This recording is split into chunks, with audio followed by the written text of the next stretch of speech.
Hello, everyone. I'm so nervous about today's stream. I just want everything to go smoothly. I was doing all my prep to make sure everything was right. And, oh my God, I don't know if I got it right or not. So, oh, I see a few comments. That's a good sign. I did something right. All right, let me rearrange just a couple of things on my screen so I can literally get to what I need to get to. This here, we'll just park it here, and hopefully I don't need it till later. And I hope you guys are excited because this is a big deal. This is a really big deal. We're going to have a topic, of course, because we have to do that. But I wanted to also focus on this contest. So I've been talking about it all week, and I've asked the moderators to promote it as well. I'm trying to make sure I don't mess up my microphone here. Switch to the other side. It might be better. You know, there's so many little things to keep track of when you're trying to do a live stream. And I'm going to assume I sound okay. No one's complaining yet. That's a good sign. No one's complaining yet. Oh my God. All right. So that looks good. And man, as long as I don't mess this up, right? I need more desktop. I need more screen. I need like a super monitor apparently. So first of all, I want to jump to this. Oh my God, it worked. Adaptive Reef. 2 weeks ago, they watched the video we did, the live stream about electricity and not letting your house burn down. And that was a big deal. I mean, that was a huge deal. I still feel it's super important. I really hope you guys took it to heart. I hope some of you started to analyze your situation, because I think what happens is a lot of people will plug everything in to get the tank going, and they're like, oh, okay, everything's running smoothly. I'll deal with that later. Or they say, it's such a mess, I don't even know where to start. And then, of course, there's others out there that tie everything down like meticulous airplane pilots that have all their wires going, tracing the walls beautifully. And then people reply with, if you ever have to work on it, it's going to be a nightmare. You have to take it all apart again. Why did you do that? Well, it's much better to strap it all down and get it nice and perfect and clean and beautiful. Even if you have to mess with it later, in theory, you only have to mess with part of it and the rest of it's still tethered in place and it looks good and it's safer. And oh my God, the things you guys shared, I'm jumping ahead. So Kyle watched this video and he says, Mark, we have got to give you some adapter boards to give away, or some controller boards. And these, they come from Adaptive Reef. They are a big, huge board that you would mount somewhere near your tank, either on the wall or next to the wall or in a cabinet or inside your current cabinet. I mean, you get to do what you want to do. But you would put all your modules and your controller and your drivers and your displays and all those things you like to use on the board. And through the holes in the back of the board, you will be able to tuck the wires through and coil them up and clean them up and just make everything less of a fire hazard. And that's the thing. Kyle said, we need to save some homes. And I couldn't agree more. So I was like, wow, that's super generous. And of course, my moderators, I told them instantly what was just being offered. And then this was funny because, they said, he said, I'll give you 5 boards. And the moderator said, well, there's 5 of us. It was a joke, right? And so I told Kyle, hey, there's 5 moderators too. Ha, ha, ha. And he says, I'm going to give 5 to them as well. So literally, the moderators have every reason to encourage you to try to win, and did everything they could this week to get the word out and help me in spreading this contest, because they're getting one as well. So the moderators get one, 5 of you are going to get one, and I've been telling everyone you have to be here for the live stream to participate to win. So I'm really hoping that if you put an entry in the contest, that you'll be here in this live chat. Now, we're going to be here for a while, but I'm not trying to drag it out, I promise. Now, this is the contest page that we put up in Club Milo's Reef. And of course, Mike, attention everyone. These are the pictures that were submitted. And there are over 250 comments on this thread. I'm going to estimate there's 200 rat's nest pictures that were put in there. Let's see if these pop up. Okay, so there's one right there. And you can see there's a Vortec driver down here. There's a power brick that's kind of hanging on the wall, which is better than I've seen with many of you. And there is a pinpoint meter, probably a pH meter down there, which is totally waterproof, so that's not a problem there. And, some of the stuff's been tied up, which looks good. All right, let's see if we can get out of that. Back up. do my job. Oh, don't mess me up here. Don't mess me up. I had this all sorted. All right, so we'll go back to where we were. Ah, see, it jumped me to the end. I had everything repaired. Had it all perfect. And then Facebook's like, oh, let me think about this. What can I turn off? What can I disable on my computer right now? All right, here's a nice looking board. No, I hate to touch anything. God, it'll just instantly break it. Let's see if this works. Can we switch? So this one looks kind of nice and cleaned up. All right, come back here. And here's another nice one. So, I mean, I joke in my brain. Some of you did not understand the assignment, because when you have something this pretty, you don't need a controller board. Look how it's all clean and tidy. This is how it should be, people. This is a great example. So you've got all your plugs in a very dry spot. You've got your power supply ballasts mounted. You've got your driver on the wall. The wires are tethered. They're hidden. They're buried. The power brick at the bottom there is in a safe, dry spot. There's a channel track right there in the center. I don't know if you guys can see my mouse, but this track right here hides a lot of wires, which is really sweet. This is beautiful. All right. Then here's one. I saw this so many times, and I'm not calling anyone out, okay? This is just what I'm concerned about. I really don't like seeing power strips lying on the bottom like this. It's face up where the water can just drip down into the outlets. So power strips, those 6-way power strips, you literally need to mount them. They have to be mounted. And don't use some like double stick tape unless it's like amazing. You need to put a couple of screws in the cabinet just right, put the strip on there, and push it over a 1/2 inch or whatever till it locks. And that way that power strip is up and away from the water, as far away from water as possible. Okay, I understand it's under an aquarium, it's near an aquarium, it's near a sump, it's near a skimmer, but just look at what you can do and think it through. And some of the stuff, again, here's a video that Paul gave us. I'll just show it because why not? Let's see if we can do this.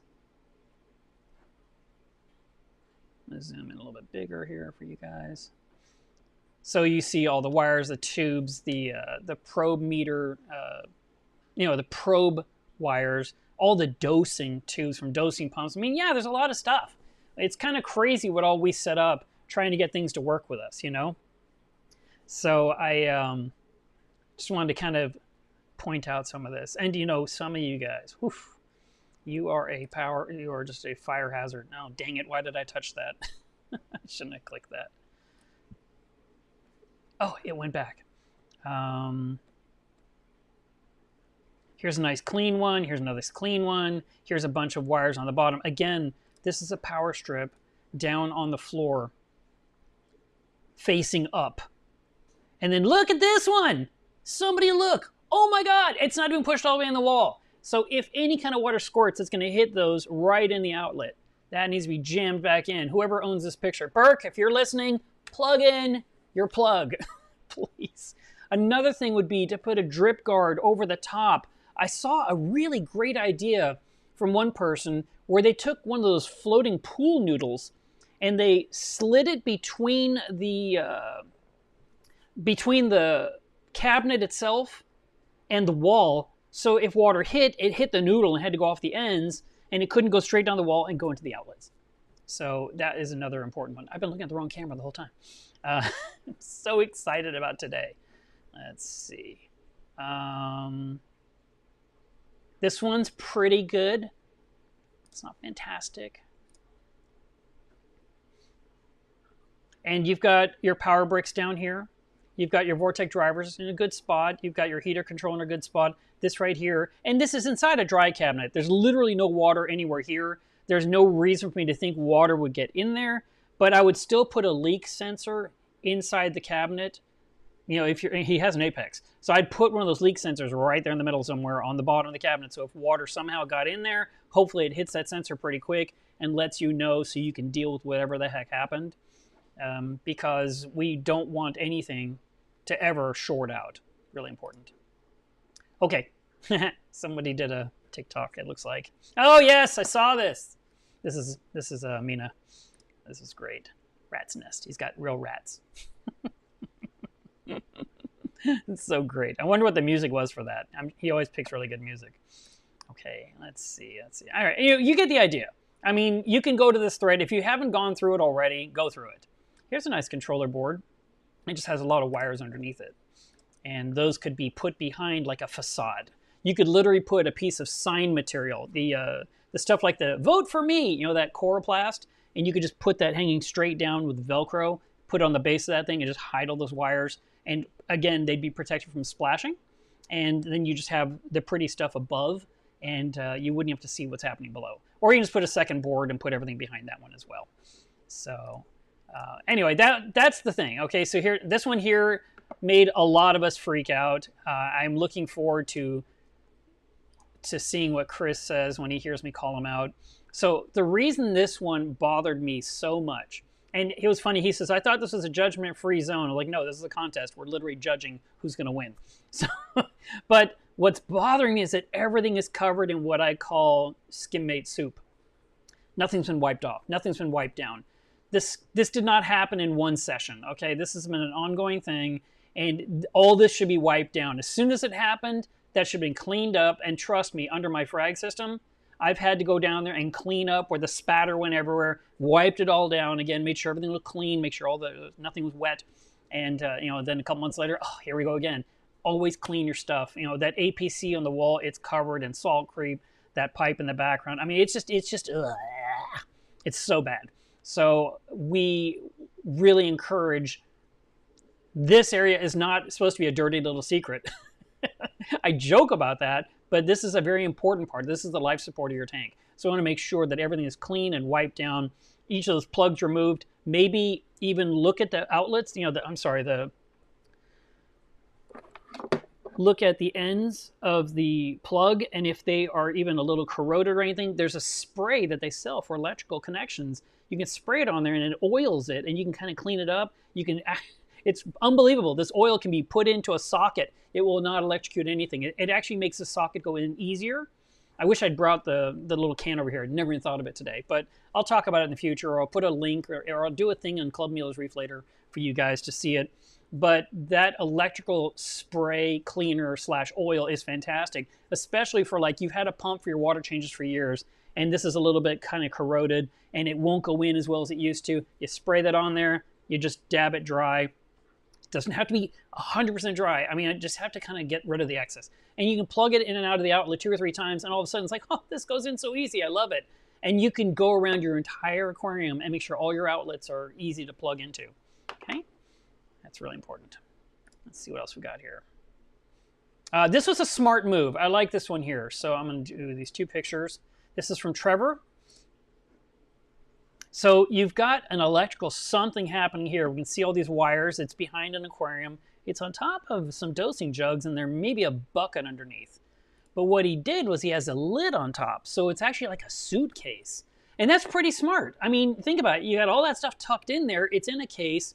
Nothing's going to hit it water-wise. I like it. So that was pretty, for, trying to come up with a solution.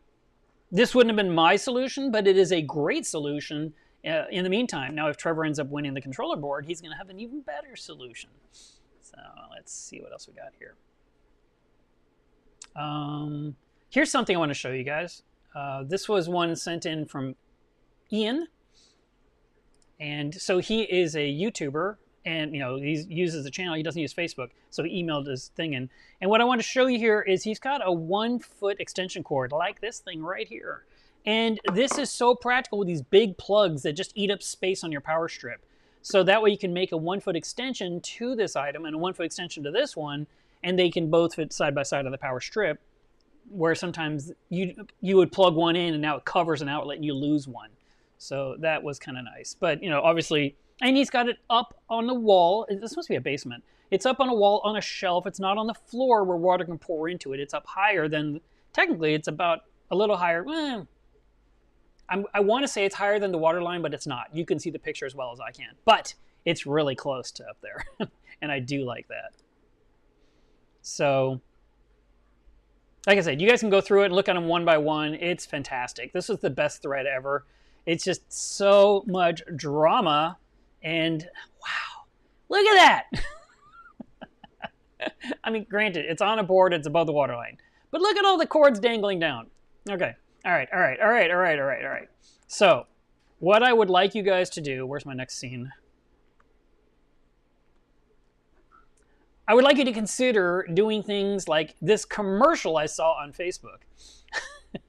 So this, I'm going to move this out of my way now because we got that done.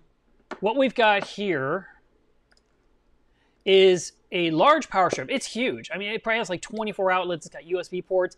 And it's something that recently just every saltwater aquarium says, oh my God, it's perfect. I can plug in 29 things now.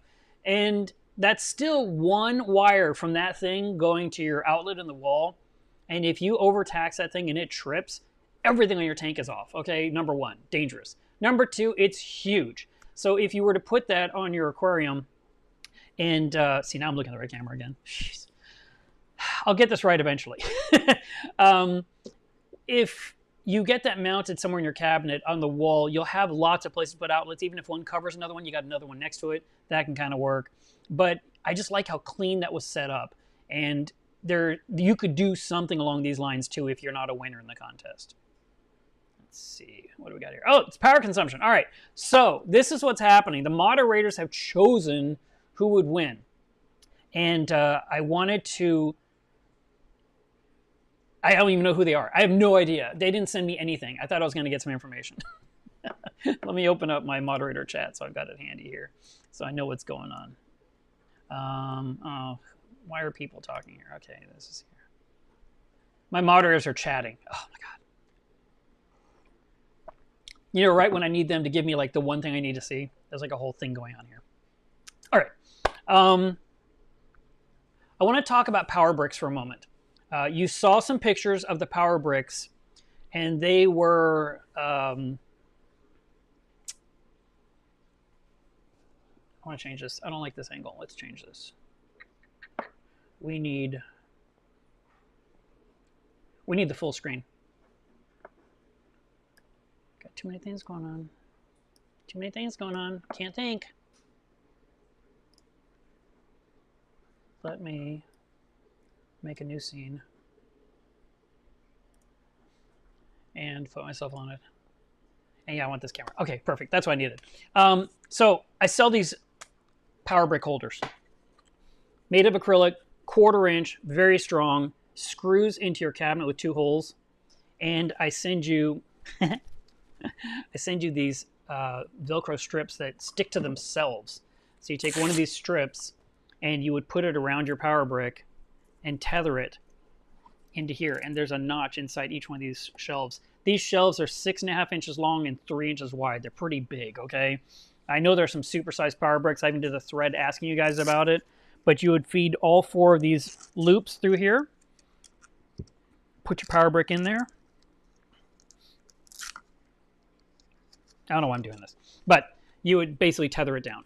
And you can do that with each power brick. And that way, when it's mounted on the wall and you've got a wire coming off one side that's power, you got a wire coming off the other side that's going to the item in question, the brick will stay nice and safe. It's up on the wall. You know, it's mounted securely. And that way, if water were to come down here for some reason, they're up high. They're safe. Okay, so I make these in 2 sizes. This one is the 4 shelf size. I also make one that's 5 shelves. So it's, you know, a little bit taller, right? And this will definitely clean up some of your electrical, and I'm going to make a run of these things. So I'm just going to be gluing. But if you'd like to get one, they're $55 or $65. They're on MilosReef.com. Andrea's going to put a link to this in the live chat so you guys can easily hop on there if it's something you want to get. And I even put one together to show you it in action. Look at that. Got your power bricks on there. Now, they're not like glued down. I mean, you could pull one out if you need to. But you're not going to bump it accidentally and send it flying because it's screwed to the cabinet. And I just feel like this is a really nice solution. Technically, it could even sit on the bottom of the cabinet, but then the bottom brick is a little bit at risk. And if you only have 3 bricks, that's fine. You know, if you 1 to 4 fit on there, okay? But this is a really nice solution that you could then put these, tether them to the cabinet with little tie downs on the wood and make everything nice and pretty. So I make these, I sell them. It's what I do for a living. Now, we're going to start off, we're going to get into this topic, okay? And we have subsections, and we're going to give away a controller board after each subsection, okay? So if you're here right now, there are 133 of us right now. I wanted to explain why I did all this and get into it. I haven't done this in over 10 years. I think the last time I did it was probably 2011, 2012. So what I did was I wanted to know how much electricity my Reef is using based on every single thing. And so I went through and checked I actually pulled every plug out and I put it into this thing that I've owned forever called a kilowatt. So the kilowatt, it's 20 bucks, I guess, maybe a little bit more. Home Depot, Lowe's, Amazon, you know, you can get them anywhere. And I then take my 1-foot cord and I plug it in to a live outlet somewhere. You know, you could put it into an extension cord if you're really in a situation where you just need lots of room. But usually I can find some outlet available under my tank. I plug it in, make sure this is on. It'll show me then amperage, and then I go to the third button, which is wattage. I always like to know how many watts are being used. And then I plug the item in question into the front. And it will then tell me how many watts it's drawing. And I can watch the action right here on the display. And if the wattage is going down and up, like with the Vortec pump that is going high and low and doing this different variable flow rate, you'll see the wattage change. And if it's something steady like a light, it's just going to say the number. A return pump, show the number. And I know one guy that has one of these permanently affixed to his protein skimmer. And whenever he looks at the skimmer, he looks at the wattage. And if the wattage is not what he's used to seeing, he knows that his skimmer pump is in need of cleaning. I thought, wow, that's kind of brilliant. I've never heard anyone do that before. So if you own the Apex controller, there is power monitoring. You can literally see the wattage, and you can even set up notifications to tell you it's out of range. And by the way, the Hydros is doing it as well.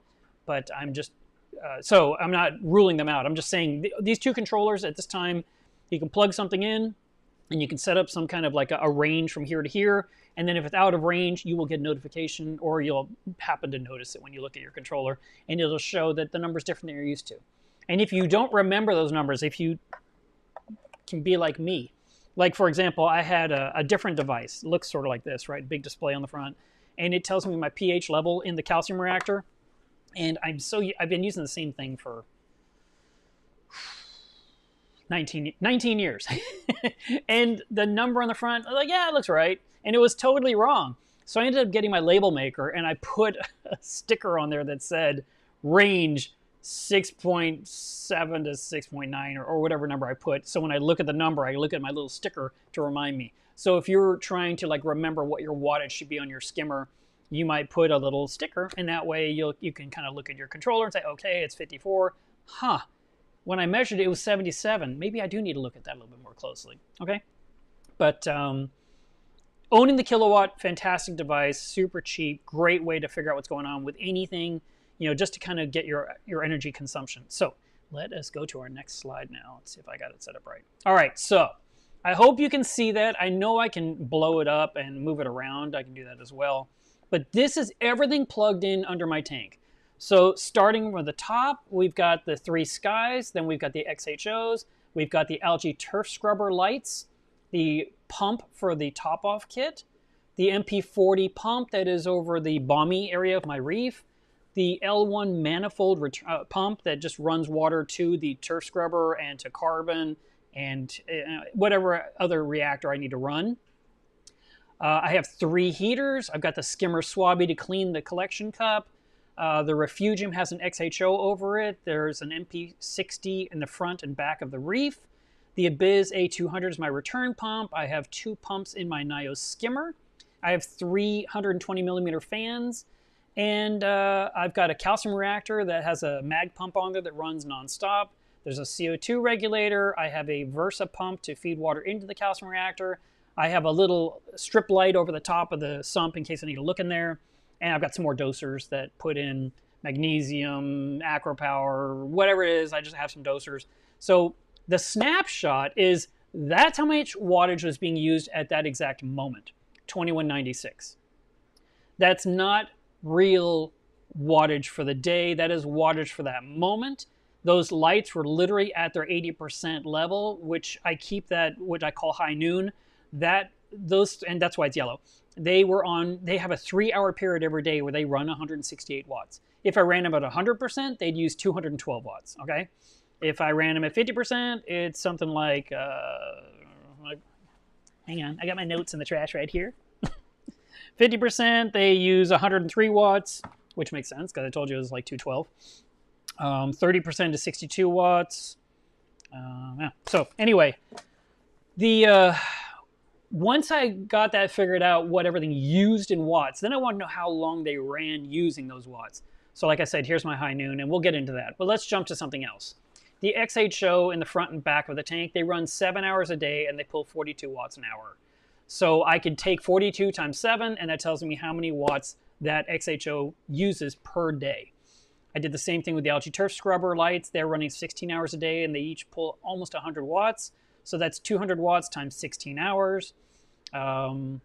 My top off turns on, I think it was 12 or 14 times a day. And I looked at it, and mathematically comes out to about 3/4 of an hour of runtime per day. So it's not even a full hour.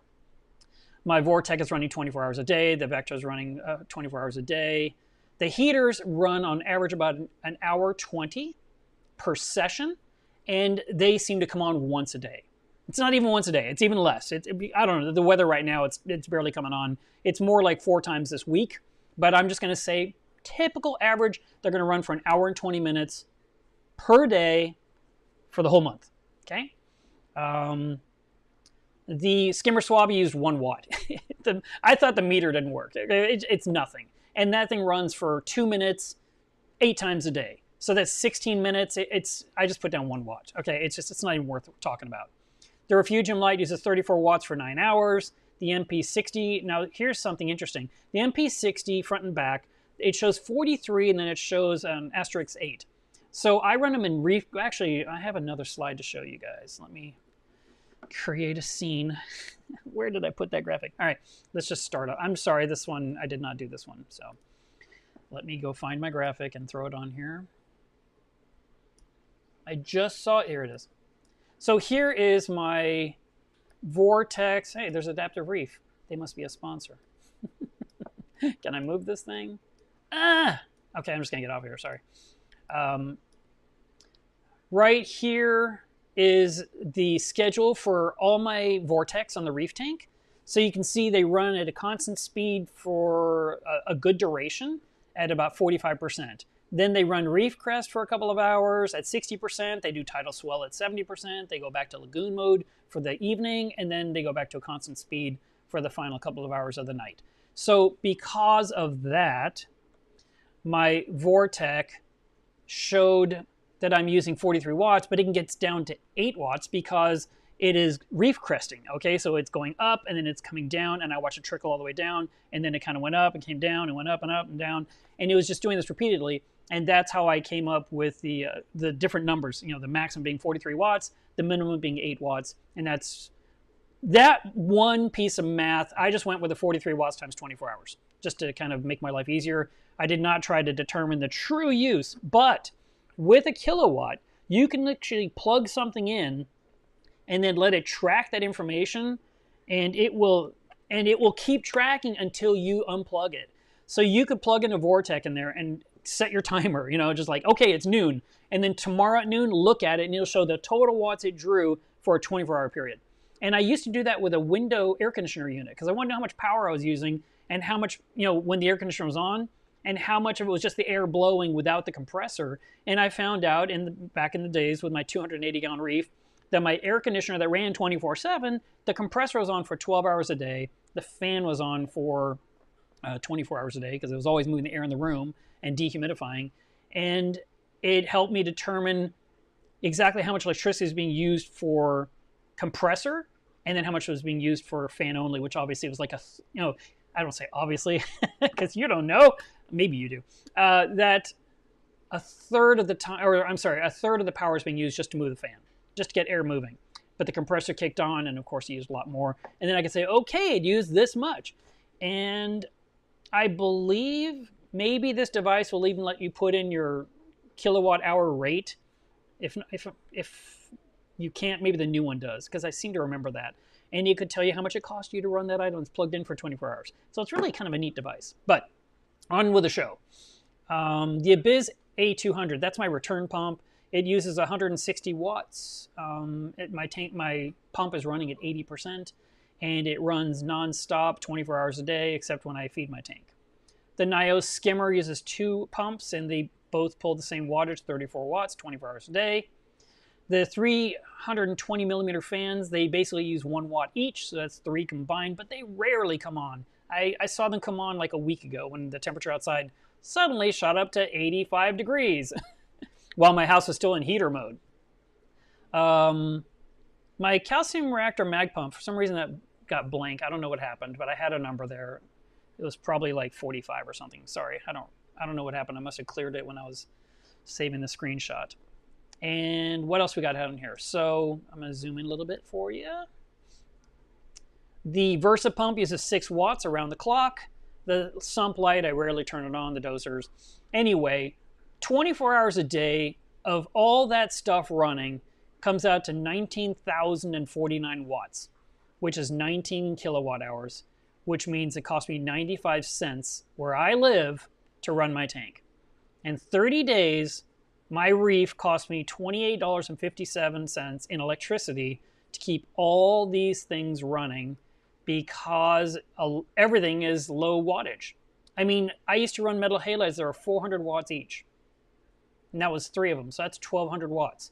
I had VHOs, I think those are 160 watts each. Now I'm running lights that at their highest point is 168 watts for me, with XHOs running at 42 watts instead of 160 watts. I've got a turf scrubber on there, I mean, 200 watts there. But it's just little bits here and there. Nothing's vicious. My return pump is a fantastic deal. The Abyss being 160 to 165 watts around the clock, it's impressive.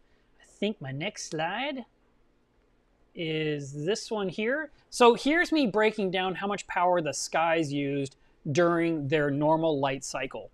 So for the first 30 minutes, they pull about 15 watts. No, they run at 30 watts. And so because it's a 30-minute session instead of an hour, I said I used 15. So let's just stay on the left side of the screen there. I used 30 watts during the first 30 minutes. Then I used 52 watts during the next 60 minutes. I used 84 watts for 2 hours. I used 168 watts for 3 hours, 84 watts for 2 hours, 52 watts for 2 hours, 30 watts for 30 minutes, and then they're off. So the usage is on the right, and it meant that those lights running for their full duration, which is basically a 12-hour period with a slow ramp up all the way to high noon, and then the dwindling off to what it is, comes out to 1,000 watts for the day, 1,026. So 3 lights is 3,840. Is that right? Why does that number look weird? I feel like there's a typo there. 1026 times 3, 3078. I don't know what I did there wrong, but it's 3078. Yeah. So this right here, you can't see my mouse. That one that says 3 lights, I'm sorry, there's a mistake there, but the thing underneath, the smaller window, this one right here, this one is completely correct. It showed that I used 1,026 watts for the day for 1 light, which means it cost me 15 cents. But if I run 3 lights for 30 days, it came out to the $4.62. Now, you're probably saying, how is your price so low, Mark? That's a whole other conversation, and I will explain it. Let's talk about the Abyss pump. The Abyss pump is running 160 watts 24 hours a day, and that means that it's using 3,840 watts per day, which comes out to 19 cents. And then over a 30-day period, it's using 115,200 watts, which is 115 kilowatt hours, which is $5.76. My house last month pulled 2,206 kilowatt hours. So these numbers are not stupid numbers. They're not like, oh, that doesn't make any sense. They actually do. My Biz pump ran for 30 days and it used 115 kilowatt hours. And my house entire bill was 2,206. So yeah, 115 is very little. And that's why it didn't cost much to run, which is fantastic. All right. I think that is our last one for this segment. So we need to go here. It's time to give away a controller board. All right. Let's see what's going on here. I'm trying to look in this chat that Andrea's sending me messages in. I don't have any pictures to show what they did. Do we have a photo of the offending pile of wires, Andrea? Let's see if she replies. I'm just waiting for a reply. Please stand by. But the first person that won a controller board. I'm dragging this out. I sound like American Idol. It's because I'm kind of figuring out how I can put a name on the screen or a picture or something. I got nothing. I got nothing to work with. Andrea, do we have one for the number one, the first winner? She's typing. She's typing. Stick in the chat. I'll grab it and drag it on the screen.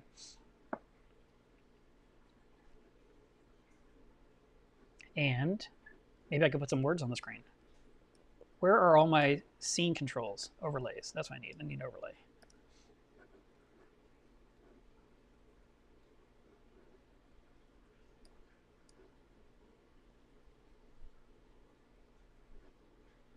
Text.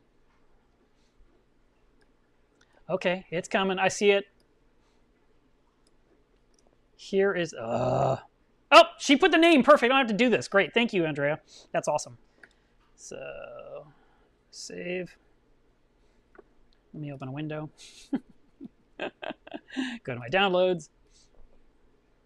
Well, we had this down to almost a science. This is our first winner. It goes to Keith Holland. I'm going to cover myself. Thank you, Adaptive Reef, for giving Keith a brand new controller board to replace this. So Keith Holland, if you're here, we need you to reply in the chat so we know that you actually won this.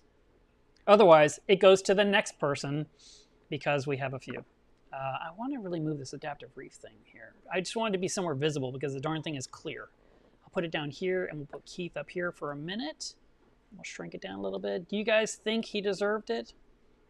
And just so you know, the moderators chose. So, let's see. Is he here? Is he here? Is he here? I'm looking. I'm looking. Oh my God, the delay is horrible.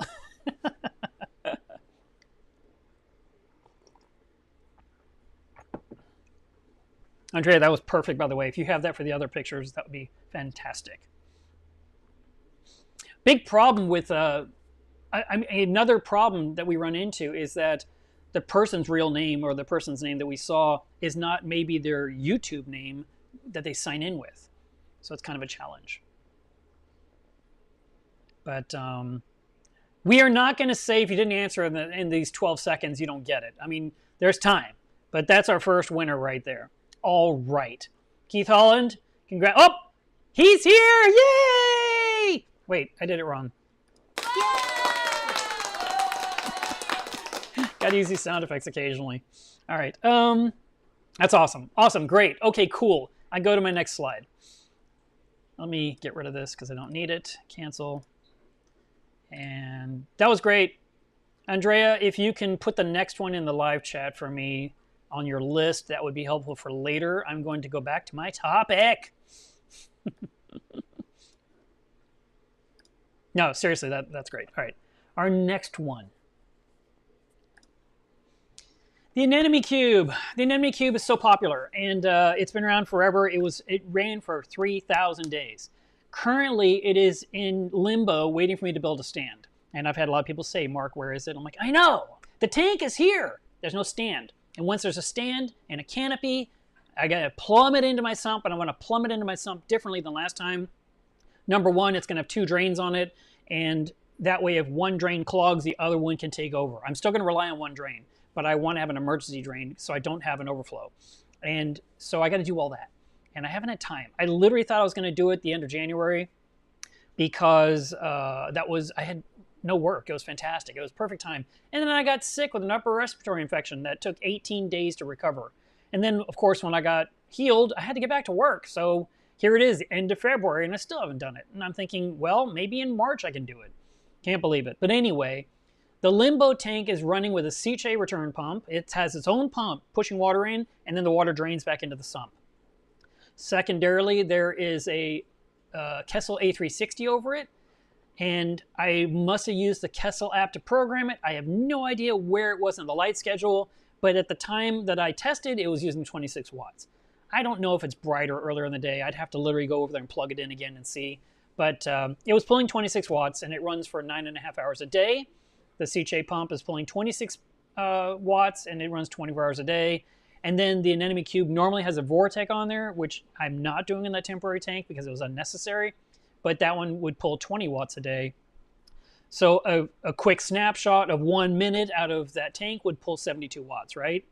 For the full 24-hour period, it would use a total of 1,351 watts, which comes out to 7 cents a day for the whole tank, which is crazy. And for 30 days, it cost me $2.03 to keep the thing powered. And even I'm like, that can't be right. And I went and double-checked my math. So since this is the only slide, and they're going to do the next contest winner, let me explain my electricity so you understand why my rates are what they are. And we could literally crunch these numbers with your rate, and I could say, okay, this is what it cost. I live in Texas, and we have something called deregulation. Now, California had it first, and it was an absolute nightmare. I think it was an absolute failure of a business model. And when they said they were bringing it to Texas, I was absolutely terrified that we'd suffer the same problem. Because not only were the rates, or are the rates exorbitant in California, they still don't have enough power to give to everyone. Period. They literally have rolling brownouts and blackouts to give enough power to everyone in California. And yet they want to make the entire state, electric cars only. It's like, how are you going to charge your car when you have no power? I mean, oh, God, they need some nuclear power plants bad. Anyway, don't get me on that. And I'm sorry, slightly political. I apologize. We want to get the best rate we can. And where I live in Texas, I'm in a neighborhood that doesn't have a homeowners association, and I'm not locked into some kind of weird, what do you call it? Neighborhood co-op. We don't have that. We have any choice we want. Now, back in the day, I used a company called TXU, which is just, I think, Texas Utilities maybe. And it was 17 cents per kilowatt hour back then. And then when deregulation happened, all these other companies had the ability to compete with TXU because they owned Texas. Everyone got paid, had to pay them that money. And now it was split up to whoever. And I found other companies out there that had cheaper rates. And I'd called TXU and said, look, I've been with you for a zillion years. Would you like to match the rate of this other company? And they're like, nope. I was like, really? Okay.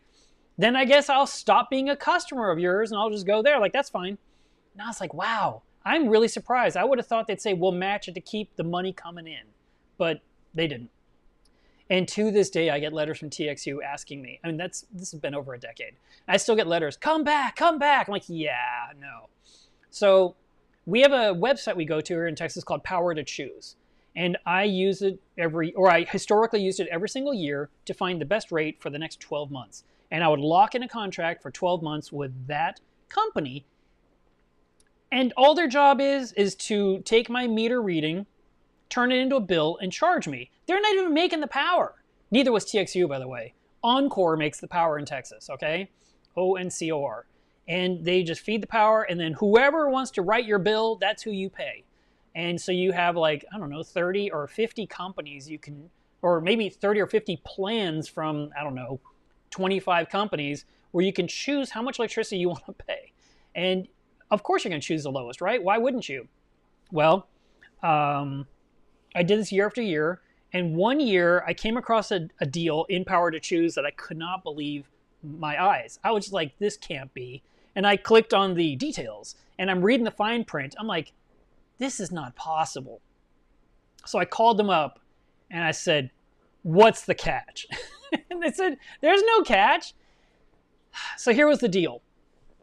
If you used anywhere between 0 and 999 kilowatt hours, you paid the regular rate, which was, I think, 6.9 cents per kilowatt hour. If you used anything over 1,999 kilowatts and up, you would pay 6.9 cents per kilowatt hour. But if you were in the window of 1000 to 1999, if you were in that window, it was 1.1 cent per kilowatt hour. And I said, that can't be true. And they're like, no, it's true. And I was like, well, I'm never in your low tier, never. I typically am 1600 all the way to 3100. So I thought, if I sign up for this, I will get 1 month for sure inside that zone and get a cheap bill. Possibly 2 months. Spring, mild weather, get a good month. And then, possibly in the fall. We have this thing we call fall that lasts like 2 weeks. We go from hot, it's nice, icy. So anyway, I was hoping maybe I'll get 2 bills during this year, which could save me money. Okay, sign me up. And I got my 12-month contract and I signed it and I agreed to the terms and all that kind of stuff. And then I got, within a couple of billing cycles, I landed in that zone.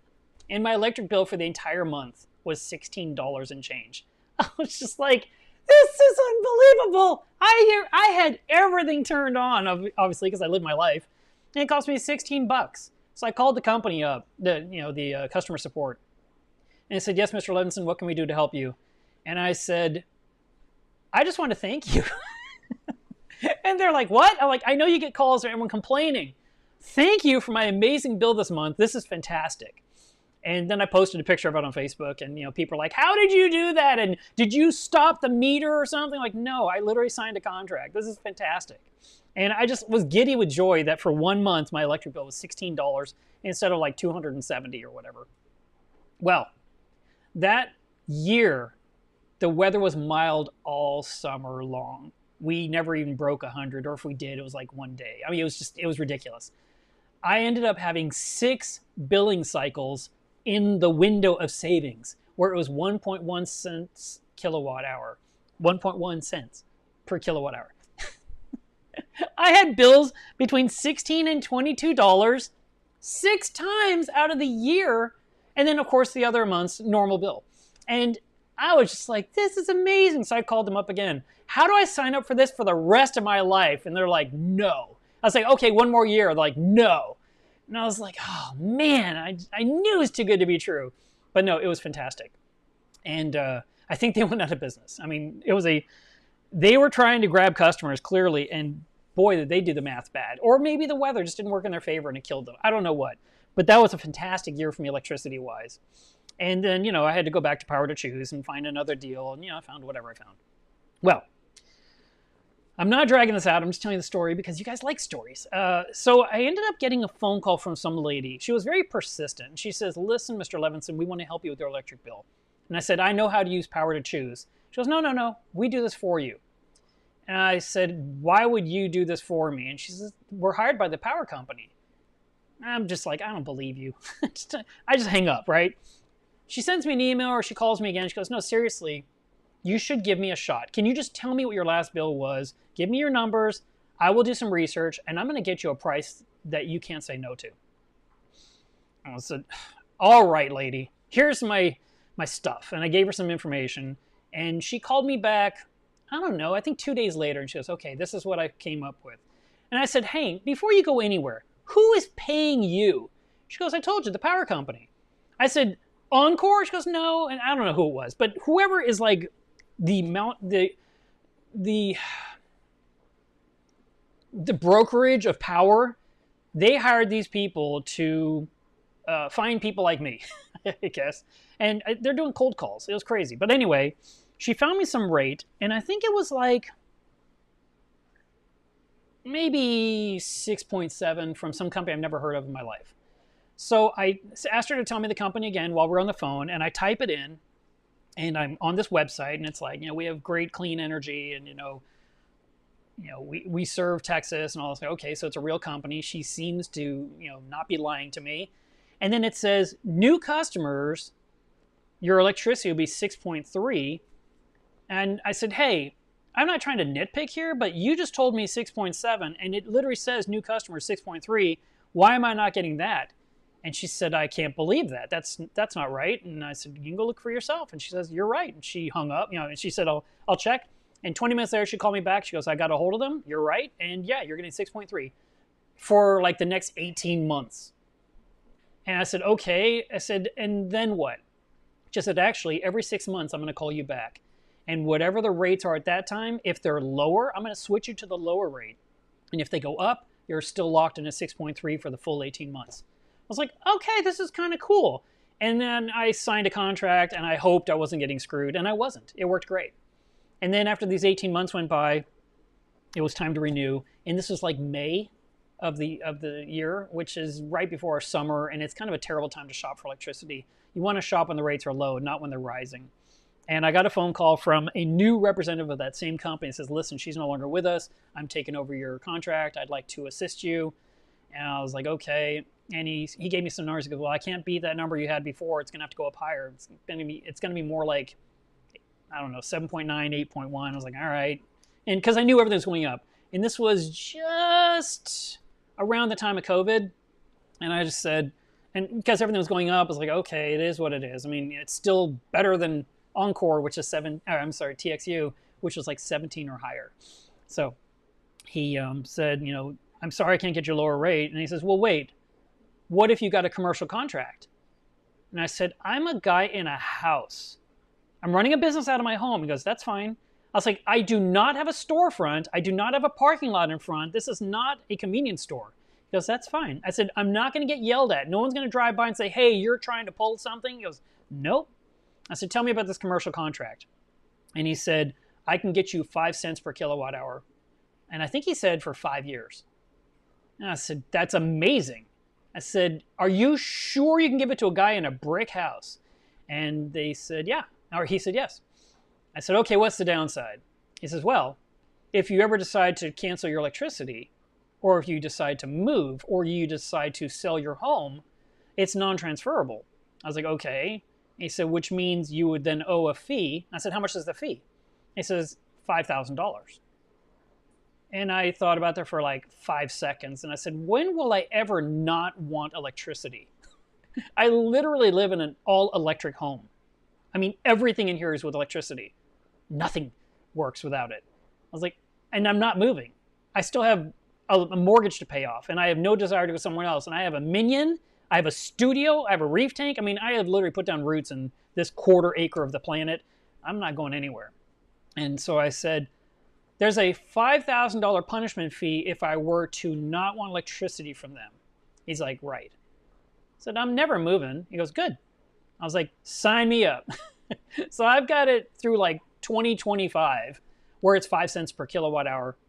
So I never worry about electricity. I mean, and that's why these dollar amounts are lower. So if we went back to that other slide, right here, the 400 gallon usage. Let's do my kilowatt price times California prices, California high tier prices. 571.47 kilowatt hours. 571 point, I hit a wrong button. 47 times 0.35, because I think their kilowatt hour is like 35 cents per day, at least during the daytime, right? That would mean that my tank would cost me $200 a month, just the Reef, $200. But in Texas, I can do it for $28.57 because my rate is nice and low. So there's a reality check. If you're like, that's not fair, and you're not using real numbers, like I'm using what I'm being billed. And my bill is right there. I could hold it up for you. But yeah, so, all right, we have done that. Let us go to our next winner. I'm going to remove this. Andrea gave me a new picture. I got to find it. Oh, the font has changed. We're getting fancy now. Let's see. Save to downloads. This one. Right here. Our next winner is Ryan Fogarty. Look at that. Look at that. Okay, look what he did. He put a splash guard over part of the electrical. Smart man. The top of an aquarium. I have a feeling he just took it off that top-off container and threw it to the right. But I'm going to call it a splash guard and give him some points. But I do see power strips on the bottom. I hate that. I don't like it. So I'm really glad you're getting a controller board. And guys, when you set up your controller boards, I would really appreciate it if you'd post some pictures in Club Milo's Reef, and probably send pictures to Adaptive Reef as well, so they can, you know, see what you did. Do it before and after, or do a video. Show us the process. Do a time lapse. That would be really cool, and that way we can see your butt for like 90% of the time lapse. But it would be really, really cool to see what's going on here. Is that you, Ryan? Ryan Fogarty? Is Ryan aquarium partner? The first names match. That's a good sign. All right, Andrea, we have a second winner. Awesome, awesome, awesome. That's great. Okay, so we've taken care of another tank that was going to catch fire. Look at that. There's 10 gallons of water just waiting to pee all over that electrical. And it's not going to do it because Adaptive Reef saves the day. Oh my God, when he watches the video, he's going to crack up. All right, let's see. Where are we at now? We did that, we did that, we did this. Let's talk about the mixing station. All right. The saltwater mixing station is 250 gallons of salt water. Let me look at the right camera. 250 gallons of salt water, and it has a couple of heaters to warm up the water if necessary, and it's using a Vectra M2 as a circulation pump. When I'm running it at 100%, it uses 88 watts of power. When I'm running it in the lowest, which is like 10%, it uses about 24 watts. So I did my snapshot. If I had the Vectra running at 100% with both heaters plugged in to warm up the water and mix up that salt for a 24-hour period, it would be using 723 watts for that hour times 24 hours. And then at that point, I would probably unplug my heaters, and I would just turn my volume all the way down to the lowest setting to just circulate the water quietly and keep it in, you know, so I can use it. But that's one day that I run it like that. The rest of the time, it's only using 24 watts, and it's just quietly circulating, no heat at all, until I need to heat it for some reason. And it's just sitting in there next to the reef, ready for water changes for Caitlin's Reef, or for the 400-gallon, or for the Frag tank. So the math of that system, just running 24 watts, 24 hours a day for 30 days, comes out to, how did I do this? Yeah, 24 hours is 576 watts. Adding 3,000 watts for mixing day, where it's running in high tilt with lots of heat.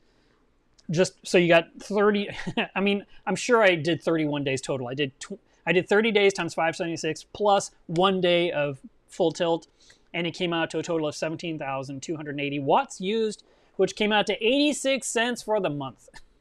Such a bargain. Okay. That's it. That's an easy one. Let's do the next winner. This one here. I'm just seeing who the winner was. Let's save, download, and we're going to switch our slide back to where we were. This one, I think, right? Yeah. Okay. This next winner is... Gotta pick the right one, or I'm showing you the same thing twice. I didn't think this... I had no idea this was the winner. Just a coincidence, because I'd picked it out. Mina, you won! Look at this. Look at this. Look! It's covered in salt creep and dust and crud and power bricks. Ah, so messy. Mina, congratulations. So Adaptive Reef is sending you one. You have got to get rid of the rats, though. Unacceptable. That is great. And I saw him in the live chat, so I'm sure he's about to go crazy with excitement. So that is exciting.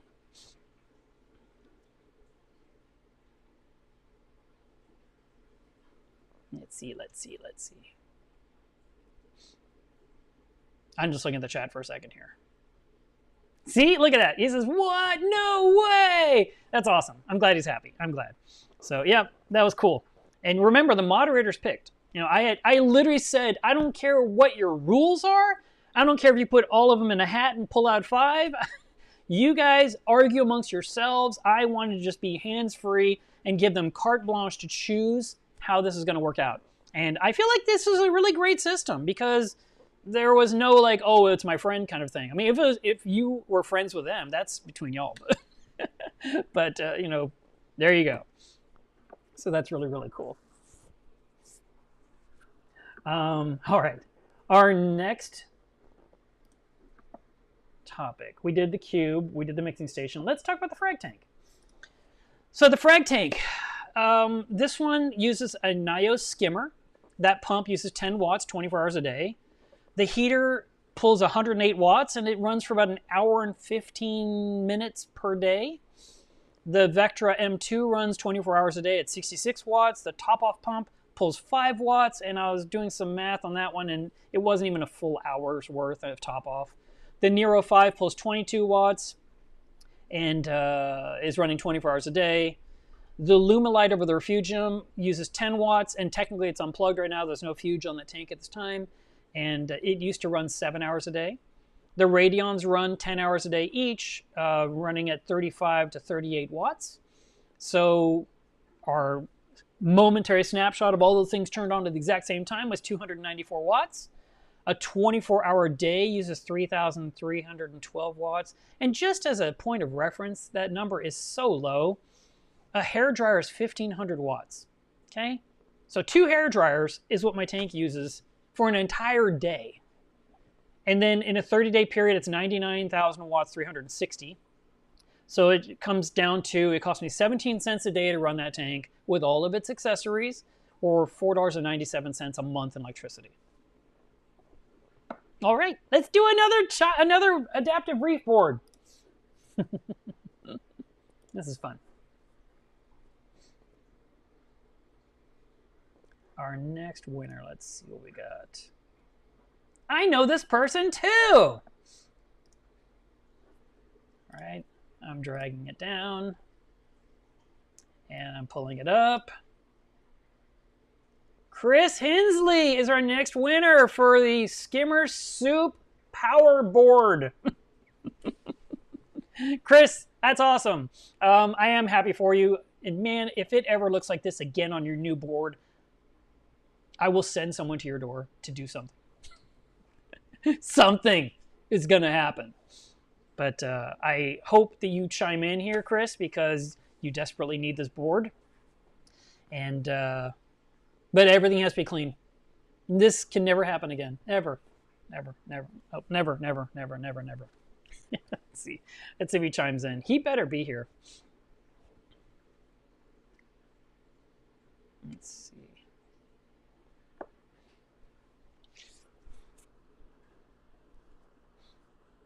Andrea says, nope, this is all in the up and up. We all submitted our lists and cross-reference for overlap, and there was no favorites.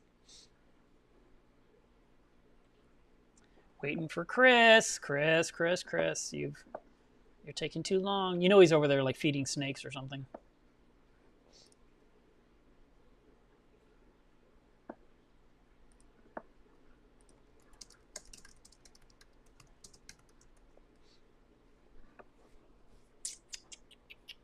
All right, well, we haven't heard from Chris yet, but we can go on with our show. If I can find my thing.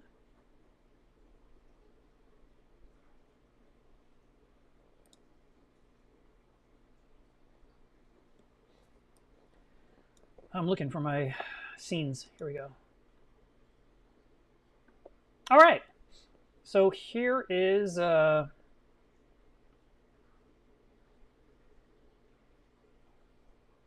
Yeah, I haven't seen anything from Chris yet. Wait, is it there? Is it there? Paul E is like, Chris going 1, 2, 3.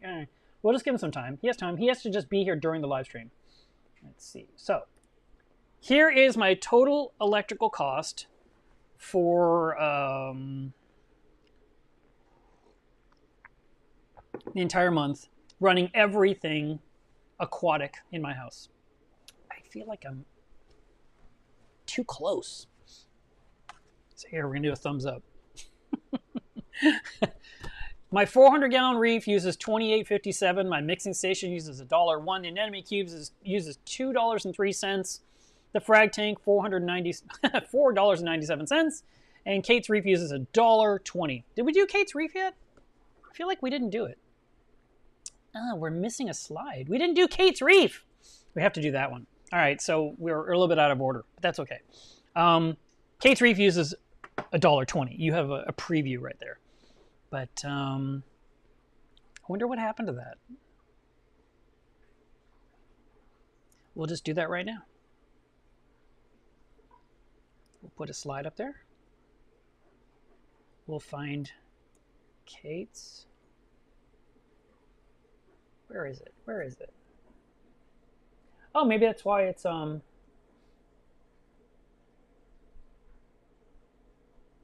weird is that? One second. Let me hop on here for a second. I gotta find my stuff.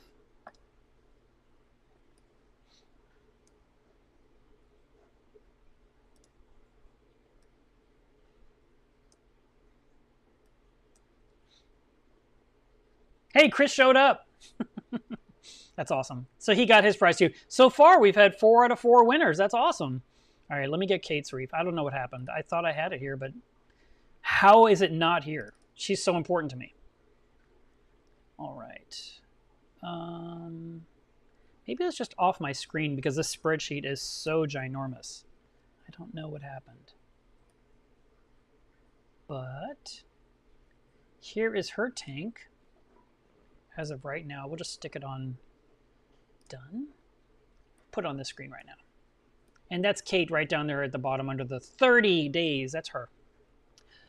Kate's Reef has a very simple setup. It's got an air pump that uses 2 watts of power, a Nero 5 that uses 9 watts of power. The heater uses 108 watts and it runs for about 1.2 hours a day. The AI Prime uses 51 watts at full strength, which that's actually a slightly higher number because I just turned it on and did a measurement rather than like measuring it during its cycle. And it runs for 8 hours a day. So my snapshot was 170 watts. For a 24-hour day, it would use 802 watts for the tank, which is half a hairdryer if we're measuring in hairdryers. And for the entire 30 days, it would use 24,060 watts, which is $1.20. So that little tank with the most expensive fish I've ever bought in my life, and some other stuff, costs $1.20 a month to run.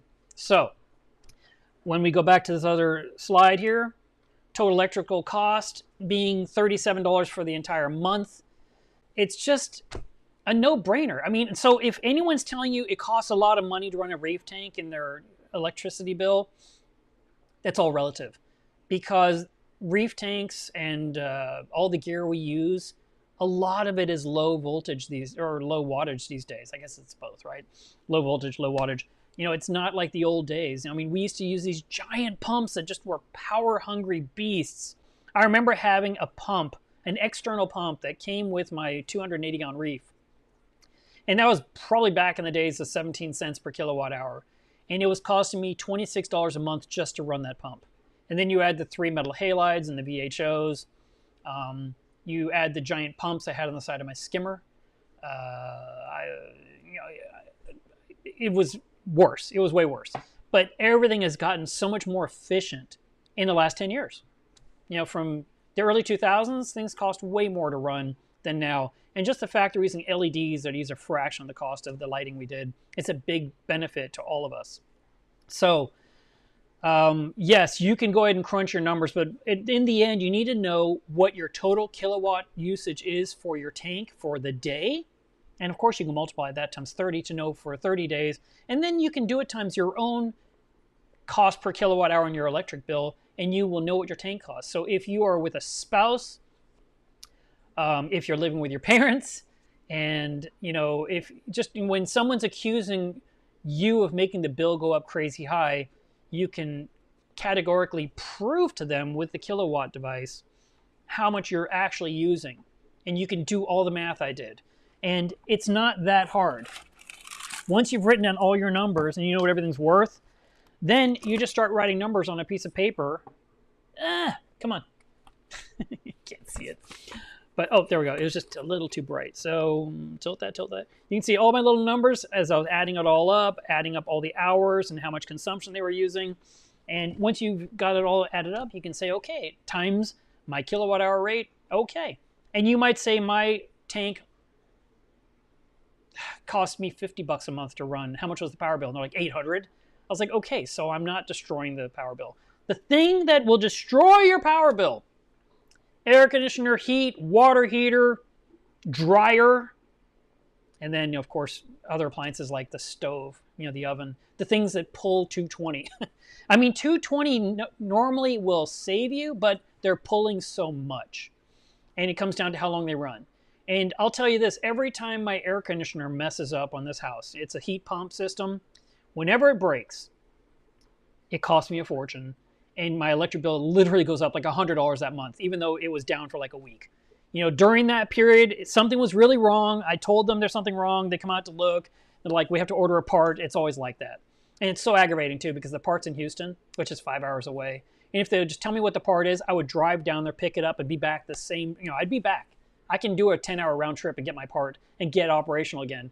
But no, I have to wait for them to ship it up here and then wait for some guy to get the part and then wait for him to show up and drive to my house and go out there and install it. And it always cost me an extra $100. Last summer, I had such a high energy consumption. My home, like I said, my normal worst month is August. Usually I use like 3,100 kilowatt hours. That's a lot, right? I mean, that's a lot for one guy. And that month last summer, I used 3,700 kilowatt hours. That was a personal best. I've lived in the same house since 99. So this is 23 years, right? And out of all the stuff, I mean, think about all the lights in the house. How everyone says, oh, change out all your light bulbs with LEDs. It's going to save you money. Well, it's going to save you pennies. That is not your big consumer. Your consumer is the big appliances, the big things that do things. Taking super long showers and taking baths, 10 times a day, so the water heater is running nonstop. A dryer that is not drying clothes that runs 4, 5, 6 times to dry the same load, or it runs 10 hours before it turns itself off. That's going to eat up your electric bill. Your Reef tank is not the offender. So all this fish stuff in my house cost me $38 a month. It's nothing. And my bill last month was $220. So $38 off of that. I needed $180 worth of whatever to stay happy and content and clean. So it's time for winner number 5. Go right here. Remove Chris because he got his prize. I'm very happy that he got his prize. This is going to totally make his day. All right, what do we got here? I got to find my 5th winner. This one here. Download. Got it. I think it was this one here. Nope. This one here. Yep, got it. All right.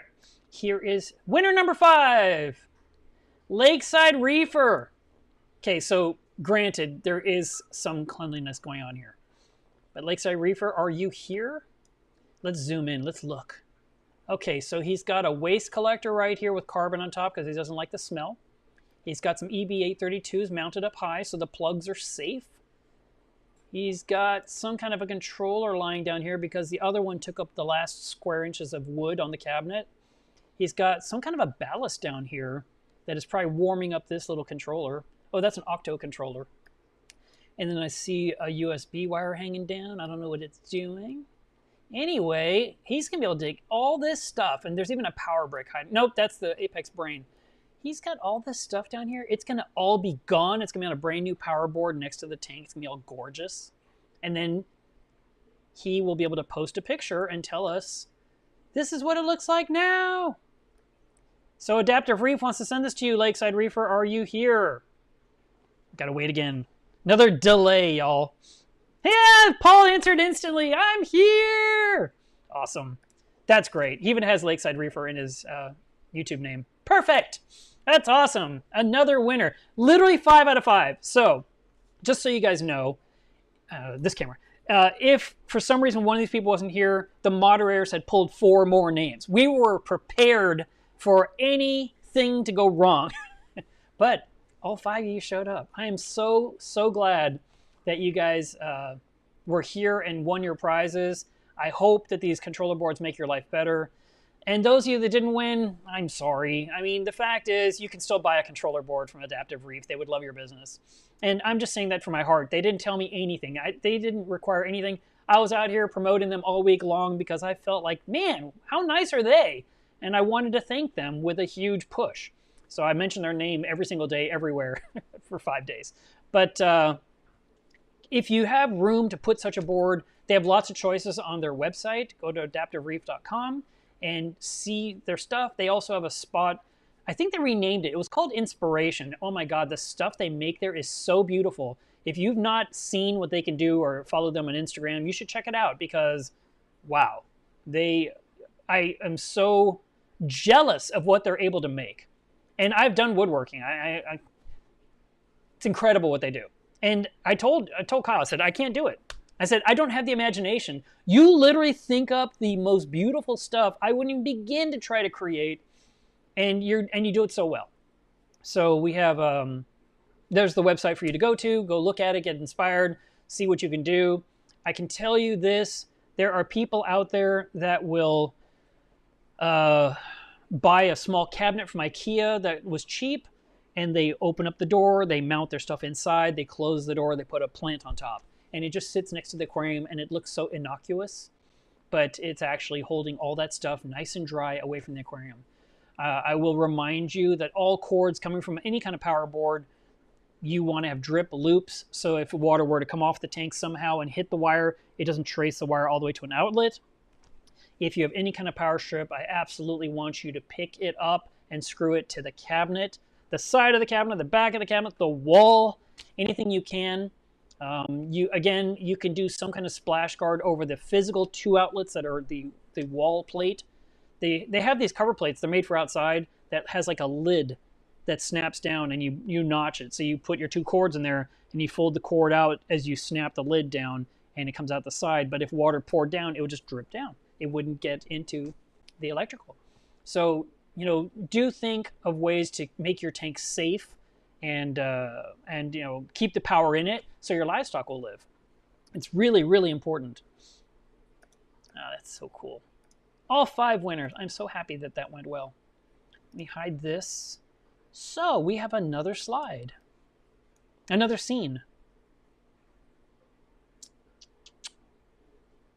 Nope. What we have is this. It's me.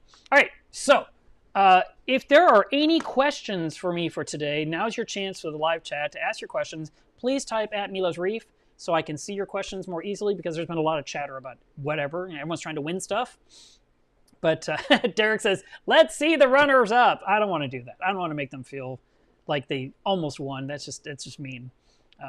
It's a funny question. Let me see if there's any questions in here. I did see a super chat from Thomas. I'd like to show some appreciation. Thank you for that. He said, I lost it. Yeah, it's down here somewhere. This chat has been active today. You guys have been talking. Here it is. He said, I got my power strips off the ground and mounted to the wall and got my wires all tied up with bread ties. That's great, Thomas. I am very happy you did that, and I encourage you to keep doing things like that with your aquarium. It's just safer overall for everyone, including your home.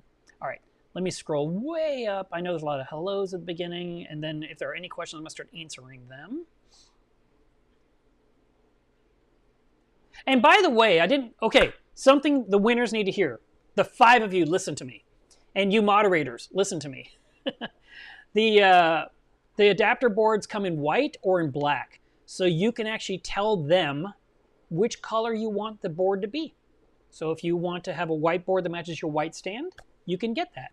If you need a black one to match your black stand, you can get that. And Andrea's going to handle all of the communication for this initially to get me the information. I don't think she's going to send it to Adaptive Reef. I'll do that. But she's going to get that organized for me, so I don't have to worry about it. And then once we have all your information, these boards will be shipped to your door. They are paying for shipping too. It's amazing. It was a very, very generous situation. And I'm very happy for you guys. All right, let's see. Thought I'd have the reef up there for a little bit. I know you guys enjoy that.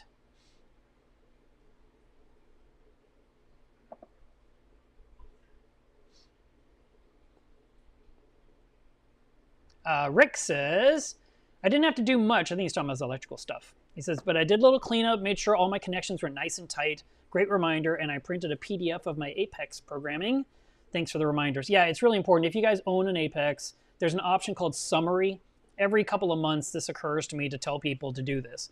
And you go into Apex Fusion, and you find the thing at the top that has the name of your Apex. You click it, and you find summary, and then there's an option to print, and it'll print out 100 pages of code.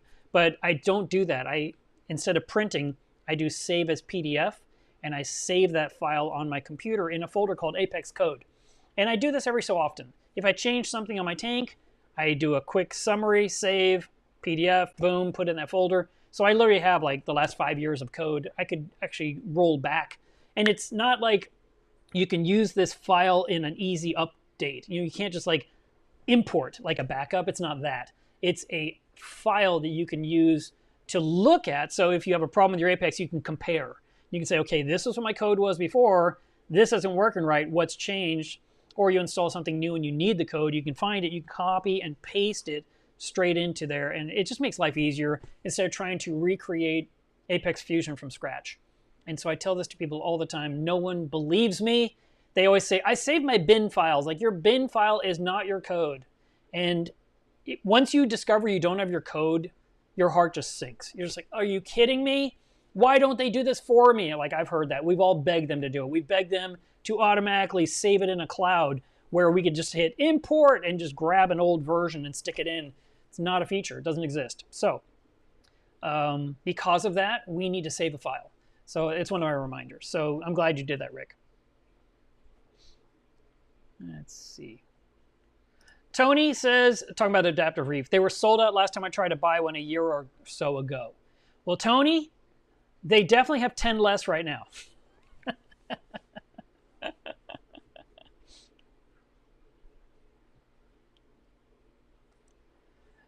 Discus Addiction says, say no to Facebook. You know, that's okay. That's why we did the contest through email as well. And that way people had an opportunity to join into the contest. But I run Club Miller's Reef, which is a very important little group. Where is my thing? I hide everything. Where is it?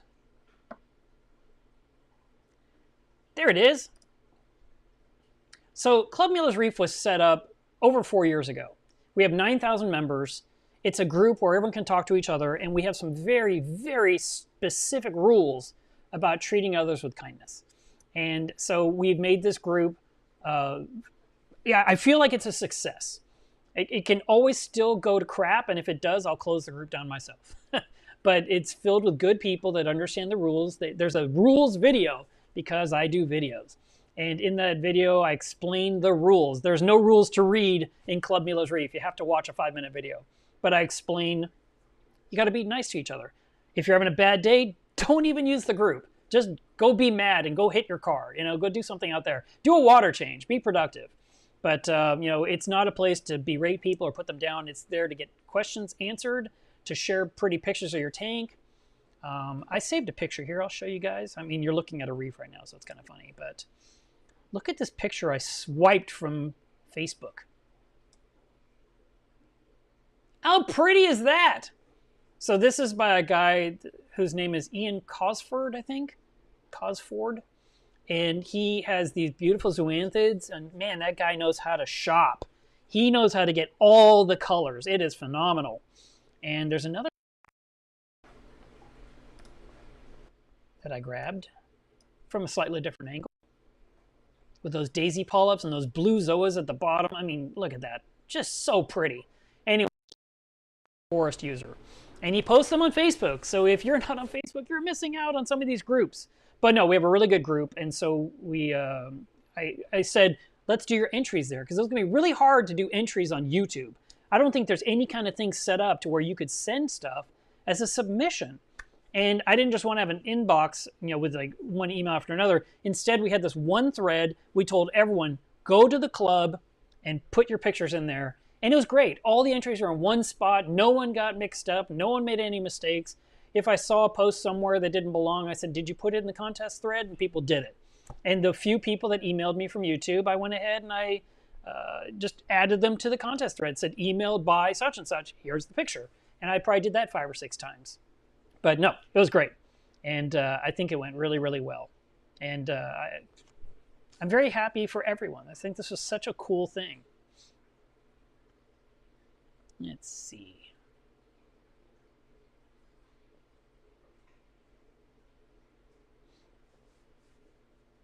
Oh, Trevor was describing his picture for us. The one where everything was inside would look like a suitcase. He says it's a waterproof socket box and it holds the EB832 sitting on top of a 10-gallon brute container for my Kalkwaster. Oh, nice. So you had the electrical on top of the water. Smart. And he says, it's not ideal, but it keeps the salt spray out of my Apex strip. I thought it was great. I mean, those are the things I like to notice. Eric says, my home and Reef burns 4,000 kilowatts per month. Yeah, that's a lot. On Monday, I'm having a company come out to install solar to offset my power consumption for my Reef. Good. And hopefully get some kind of battery backup array so if there's a power outage, your Reef will keep ticking. And maybe your freezer or your router or your Netflix. I'll let you decide. Hans says, I have a 30 outlet power strip. I mean, yeah, I get it. I mean, it exists. You're like, well, if it's out there, it must be okay. There is a chance that these power strips are being made in China and they are not UL listed, which means they are not fully safe for electricity by US standards. There's a chance. So you might want to do a little bit of homework on these giant super power strips and just see. But just keep in mind that most of those full, I mean, like the picture I showed you before. Well, show it to you again. This one here. That one there has a lot of outlets, right? But probably that whole thing has a 15 amp reset button on it. So you have this giant thing with your 18 things plugged in, but the 18 things, do they exceed what it can handle? Especially like when your heaters turn on and your UV is running at the same time and your lights are on. I don't know. I mean, while it's using, if it was plugged in with, if you had things plugged in like dosing pumps and the protein skimmer and your top off, I mean, these are all low wattage things, but it's those bigger things. So maybe divide and conquer. Maybe get 2 of those and put some high power and some low power and put some high power and some low power in the other one. And that way you won't overload either one of them and you still have room for tons of outlets. Okay, come back to our other, where we were, because I like that one we had with the Reef. It's pretty.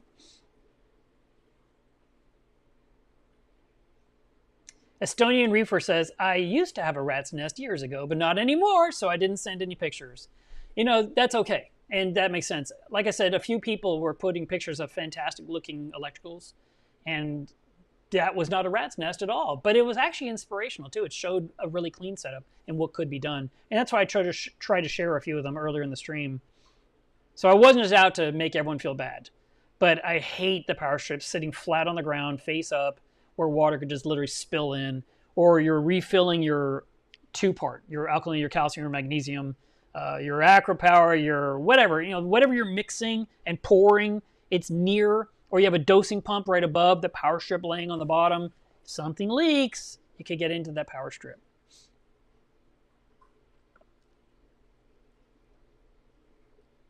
Let's see.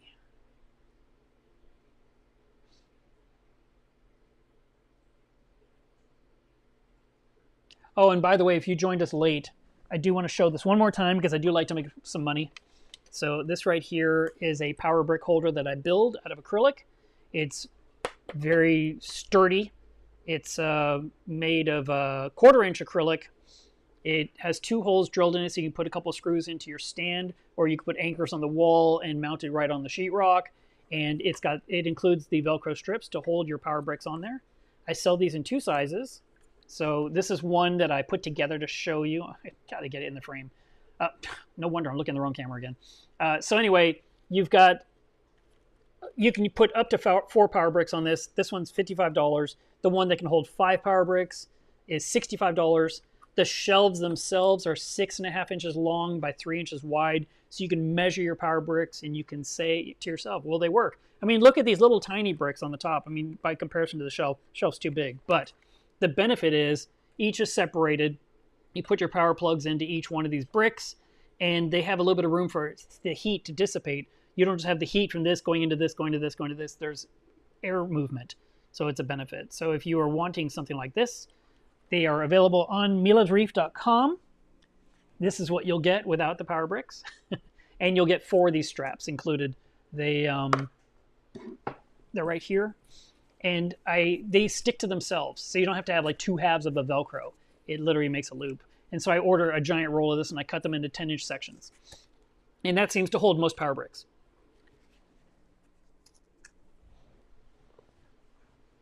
I kept looking at that camera like, why isn't this in the frame? It's the wrong camera.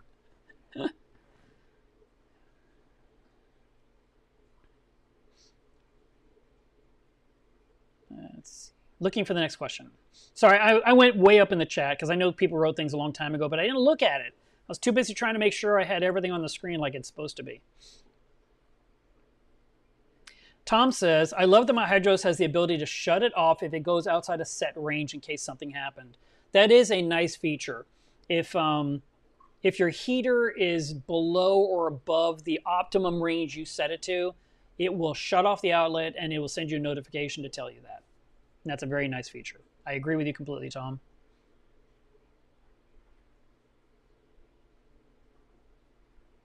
Kevin says, my Apex is estimating $110 a month on my 150-gallon tank at my Southern California rates.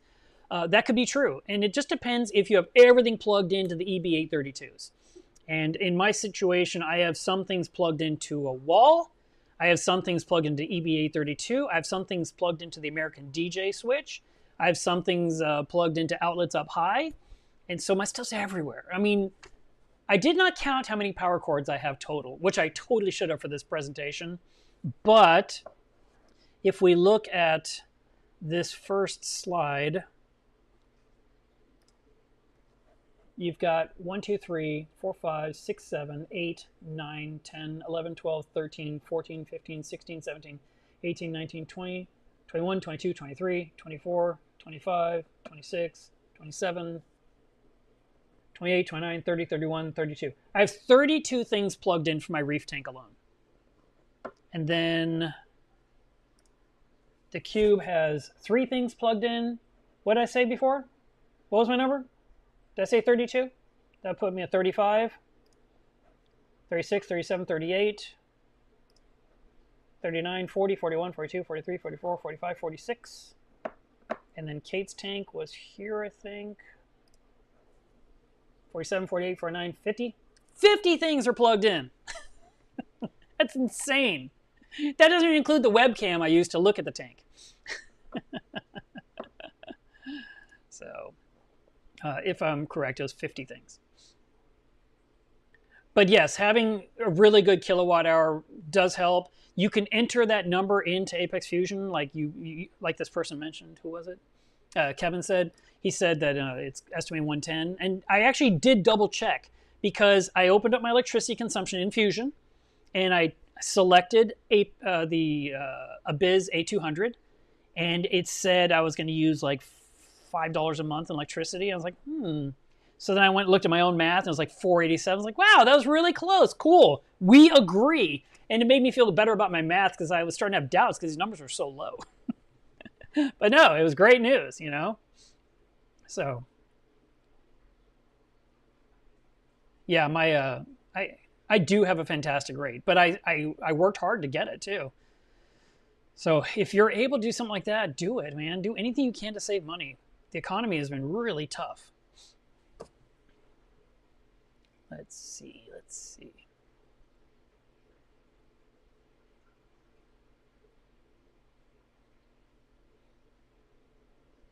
Tony says, would solar panels run a full large Reef?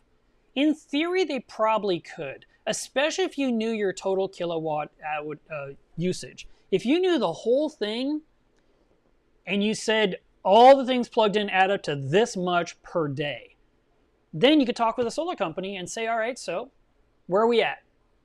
And if they, because normally they're going to say, well, what is your total usage for the home? And you can tell them. I mean, like in my home, I use so much. I mean, not only do I have the Reef, I run Minion, which is a CNC machine that has multiple peripheral engines to keep it running. It pulls a ton of power. It has its own 40 amp breaker. And that's just one piece of the puzzle, you know? So, I mean, there's a lot going on there that pulls power. My studio, fortunately, is very little electricity is consumed. The big offender out there is the window unit. The split air conditioner system. And it's a 10 amp system, and that literally is turned on and I never turn it off. I just keep the room the same temperature all the time. I can go in at 1 in the morning, I can go in at 1 in the afternoon. It feels just right. And if you're curious, I'm keeping it at 65 degrees right now. And that seems to be a good, nice temperature. It's not too warm, it's not too cold. But it's pulling 10 amps around the clock, in theory. But I have not tried to do the kilowatt. I don't think I even could. You know, I can't plug my split system because it's wired directly into a breaker. I'd have to have something that like wraps around the wire and measures like electricians have to start finding out that kind of stuff. But yeah, so I'm pulling a lot of juice, and solar would not benefit me. My house is literally not facing west at all. It's at a weird angle on the map and doesn't benefit morning sun or afternoon sun. And I have 3 huge trees that I refuse to sacrifice. I live in Texas and I love my shade, and I'm not going to cut it down so I can have solar panels that sort of try to capture some electricity. But others, it might be perfect for them. And I'm friends with a guy on Facebook, Jeremy Pepper. That guy talks about solar every single day, and he explains step by step how he's saving zillions of dollars. And it's really fun to follow what he's doing and the numbers he's crunching. TMRV says I average 980 watts. The fluctuation is based on the heater, which can go all the way up to 1,500 at a peak, and the average is about $230 per month of cost of power. Wow, that's a lot.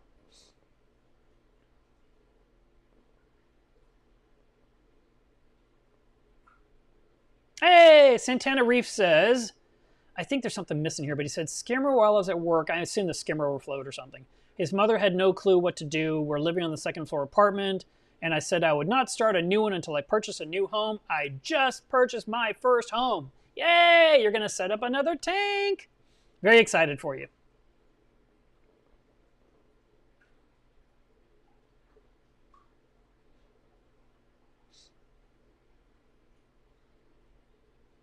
There was more to what he said. So now that he's purchased a new home, he's educating himself and watching Mark all this year and started to send in for quotes to build a custom 300-gallon with a full walk around. That'll be nice in the dining room. Very awesome. And then build an equipment station in the basement. You have a basement? So jealous. I would love a basement. We don't have basements in Texas because our ground is too hard.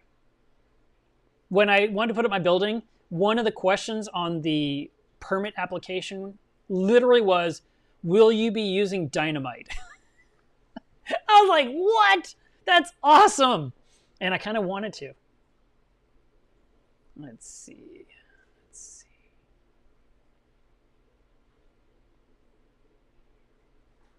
Okay, I'm halfway through the chat. I'm doing good. I'm getting there.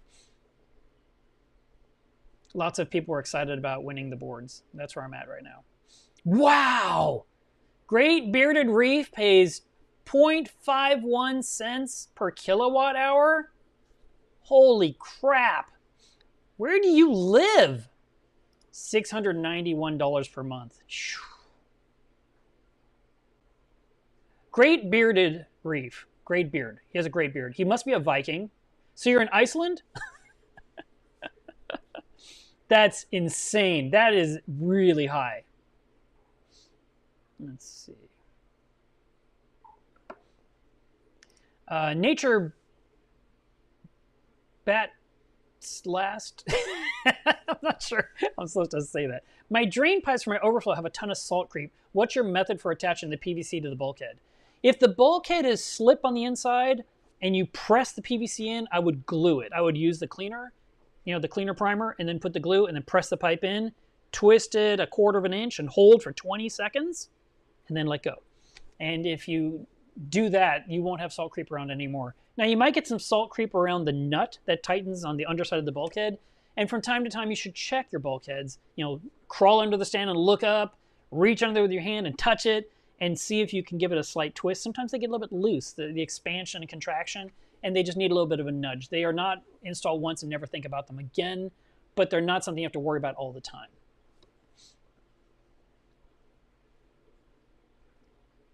David Hicks, you are right. He said the math says he's paying 0.05 cents per kilowatt hour. Colt, are you telling me I have this wrong? Encore is a distributor. They don't make the power. I thought Encore was the power. So they just own the lines. Oh, okay. Weird. I thought we have, why are there so many levels to this thing? I mean, if it breaks, you call Encore. Wow.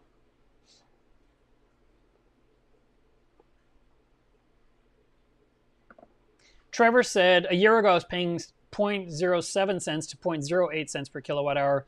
This year it's up to 15 cents. Man, I believe that. Previously got burned by one of those shop around for better rate companies, so now I don't do that anymore. Yeah, if you have an option, like with a website where you can look at the different companies, and you can look at the fine print. You can also see how long the contract is for. They have ones that are month to month. They have some that are quarterly. They're 6-month plans, 9-month plans, 12-month plans. I always just went through the filters and selected 12 months. And then I think I started from cheapest and just worked my way down one by one, looking at them and rolling my eyes at the prices, until I found something that made sense to me. But it sucks you got burned. I hope you find a better deal, because 15 cents is a lot. TMRV says their rates go between 39 cents and 67 cents in California. I did not know they were that high up out there. Thank you for telling me. It's awful.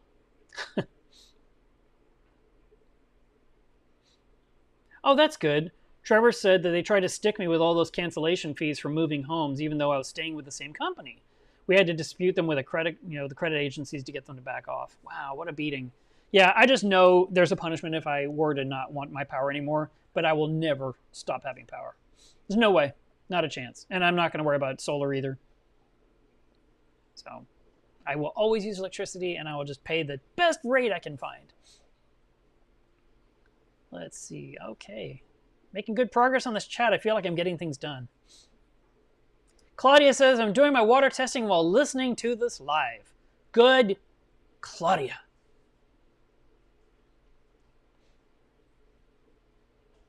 Awesome, awesome, awesome.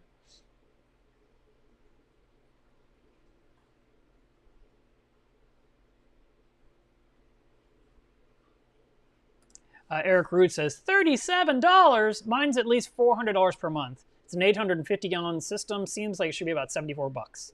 If you lived in Texas, and that's why Reef Freak said you should move to Texas.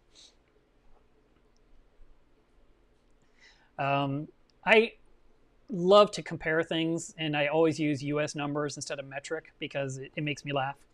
And so Chris is giving me a hard time in the chat saying, hair dryers, another non-metric brought to you by Texas. We measure things in hair dryers here.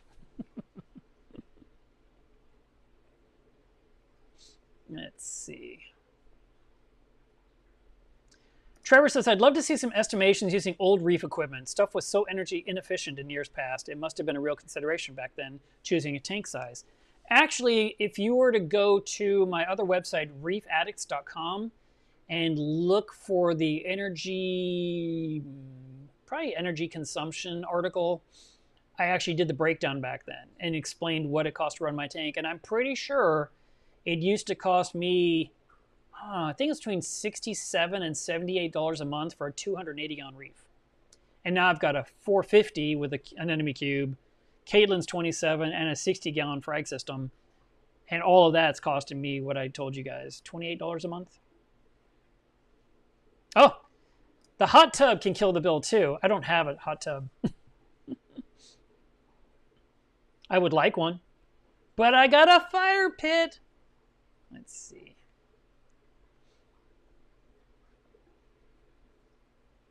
Estonian Reaper says, where's the dog? It's so quiet. So let me tell you guys something about the dog. She is in the bedroom. She was barking before the stream even started. I took off her collar because of the clinkling, tinkling sound that she always makes when she just shakes her head or jumps around or runs out of the room. But she has been like in barking mode, so I said, I'm just going to close the door today and do my live stream. And she said, okay. So she's been quiet. But I do want to tell you guys a nice story because there are nice people in this world. I shared this on my Facebook, but you're not all my Facebook friends, obviously, because, we're on YouTube. So after Caitlin died 2 years ago, I got a message from another hobbyist who has a reef tank and loves animals. And he said, what were the treats that Caitlin would buy Jack? And I said, it's this kind. And I sent him a message. I showed a picture of what it was. And so he went to Chewy and he signed up some kind of a monthly plan. He says, Mark, you don't have to worry about that anymore. They're just going to come automatically. And he says, it's my one way to help you through this hard time. So every month, Chewy shows up with a box with 2 bags of these treats, and Jack devours them. She loves them, and they're good for her too. It's not like some weird garbage. It's for like hips and joints, and it's good quality stuff. And he's been paying for it for a long time. And so I wrote him about a week ago, and I said, hey, you've been sending these for 2 years, and I understand you might even want to stop, but didn't want to be rude or offend me. Feel free to stop the subscription, and it's okay. Thank you very much for your generosity for the last 2 years. And he wrote back, nope, that's for life. So he literally is giving Jack treats to the end of her life. He just did it, and it's so nice. I mean, I just couldn't believe it. So there are some really great people out there, and we're lucky to have those people in our lives. So if he happens to be listening, he's hearing me talk about it. I'm not going to say his name, but very nice guy, and he's making Jack happy every single day. But yeah, she's being super quiet today.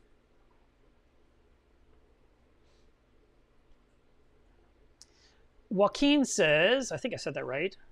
Will T5s use more or less power than the Gen 2 Radeon XR30 Pros? Oh, I haven't measured an XR30 in a while. I measured the XR15s for my tank.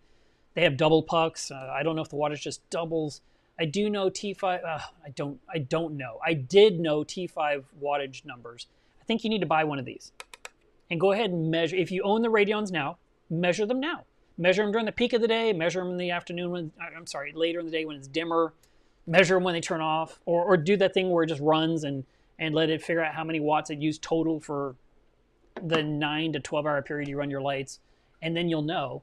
And then you can look up and see what T5 bulbs use in wattage, which I feel like the bulbs are 37 watts each, but I could be wrong.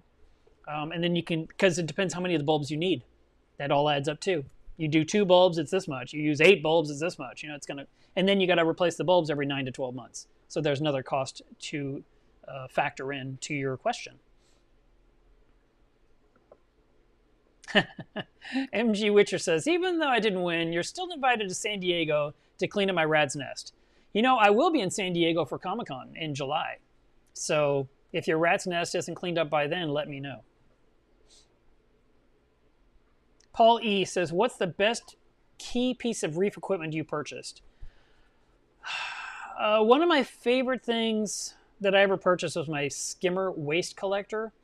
So it's a separate container that I bought, and then I hooked up a float switch into it, and I plugged into the breakout box on the apex, and literally when the skimmer overflows and fills the thing at the top, it turns my skimmer off. And I didn't have spatter inside my sump area ever again because it literally drained out before it could become a volcano. And I love that thing. I'd say another key piece of reef equipment that I like a lot and recommend to people almost immediately when they set up a tank is an automated top-off system to replace the water evaporating constantly. And so between those two things, I feel like those are key accessories you should definitely get.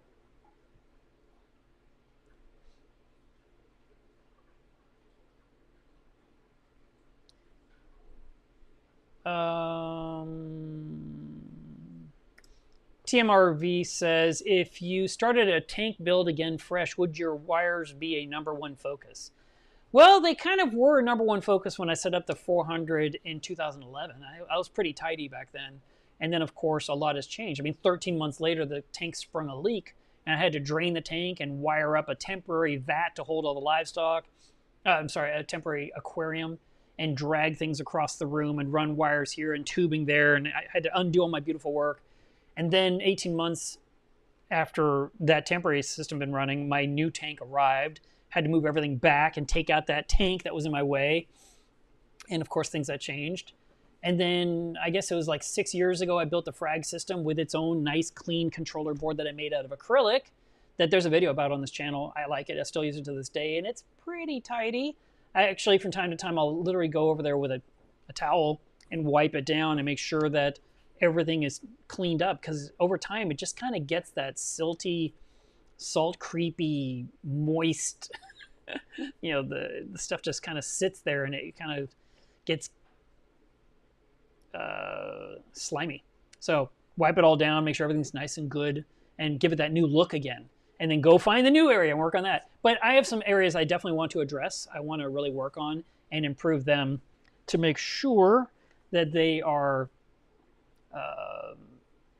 safer than what they are now. I did a really quick YouTube short where I showed on this end of the tank where I have some temporary stuff rigged, because that's where the cube was and it's gone.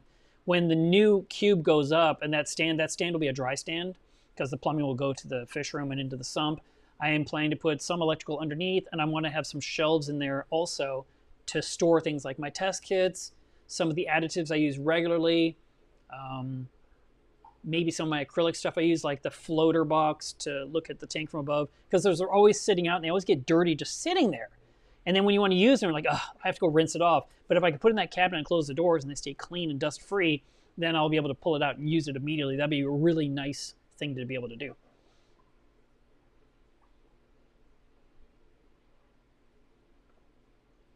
Oh, Kyle says, no question, I got my Peacemaker and my par sensor holder the last couple of days. Just have to say I'm very super impressed with the quality of both. Outstanding work, Mark. Thank you. You're welcome.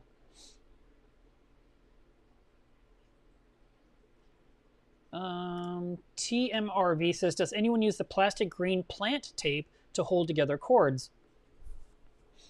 I have not, but there are, I like using zip ties, and you can get like a bundle pack of like 100 or 1,000 or whatever, and I put them on there and then you trim them off. But the other choice is to use the same Velcro stuff I was using and wrap it around the wires and a few key points to kind of create a nice clean snake of wires. And you can put that in one spot and kind of make things look tidier. But there are zip ties that are not forever. Like you can push a button and loosen them. So you could actually, and some, I've seen some zip ties used outside by like, I don't know, the telephone company, where they have a zip tie with a loop. And so they would tie the wire on and then they put a screw through it to secure it. So you might be able to find some kind of a way to secure your wiring to the back cabinet of your aquarium stand in a nice fashion with those types of adapters, or fasteners, I guess I should say.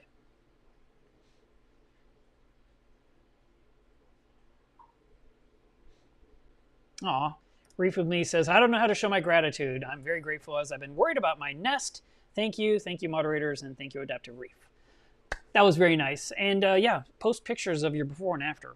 I think that'd be really, really cool. Knowing you, you'll TikTok about it anyway.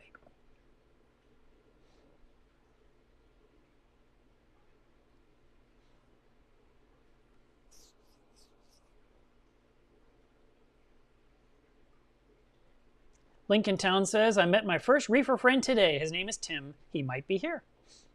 That's great. It's good to have some local friends that you can call, whether just to come over and hang out or call for help. Sometimes we need that.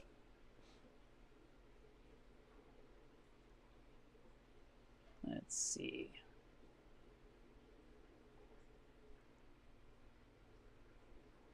Claudia says, I just finished my water testing. Everything was good, but my phosphates were 0.54.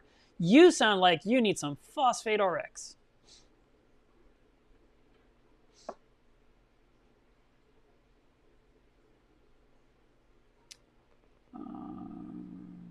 Let's see. Matt McHugh says, 7.83 amps run into my animal room, so just under 1,000 watts. 4 fish tanks, a bunch of snakes, a big tegu lizard, and a mixing station. I'm happy with that number.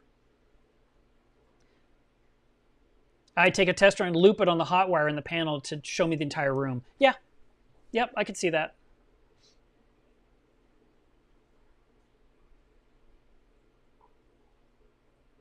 Let's see. One person said, I have, Hang Right Ron says, I have solar. He's a DFWMS member.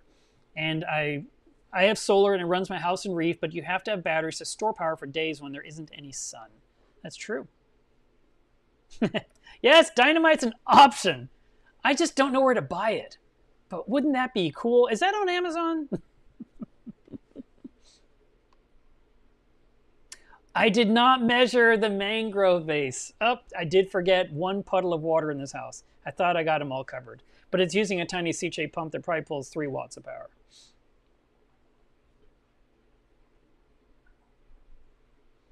Steve P says, I just tested my nitrates and there's 0.00. And any advice to raise my nitrates, you could use Neo Nitro from Brightwell. I sell it in my shop. I sell 2 different size bottles, so if you need the big bottle, if you have a bigger tank, the big bottle makes more sense economically. So I would do that. I would dose nitrate. Aw. Andrea says, now I'm in tears over dog treats.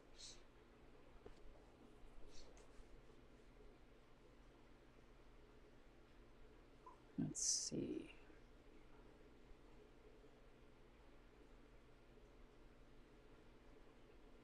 Perfect. Jeremiah says, I'm going to be, thank you for changing your username to tell me who you are.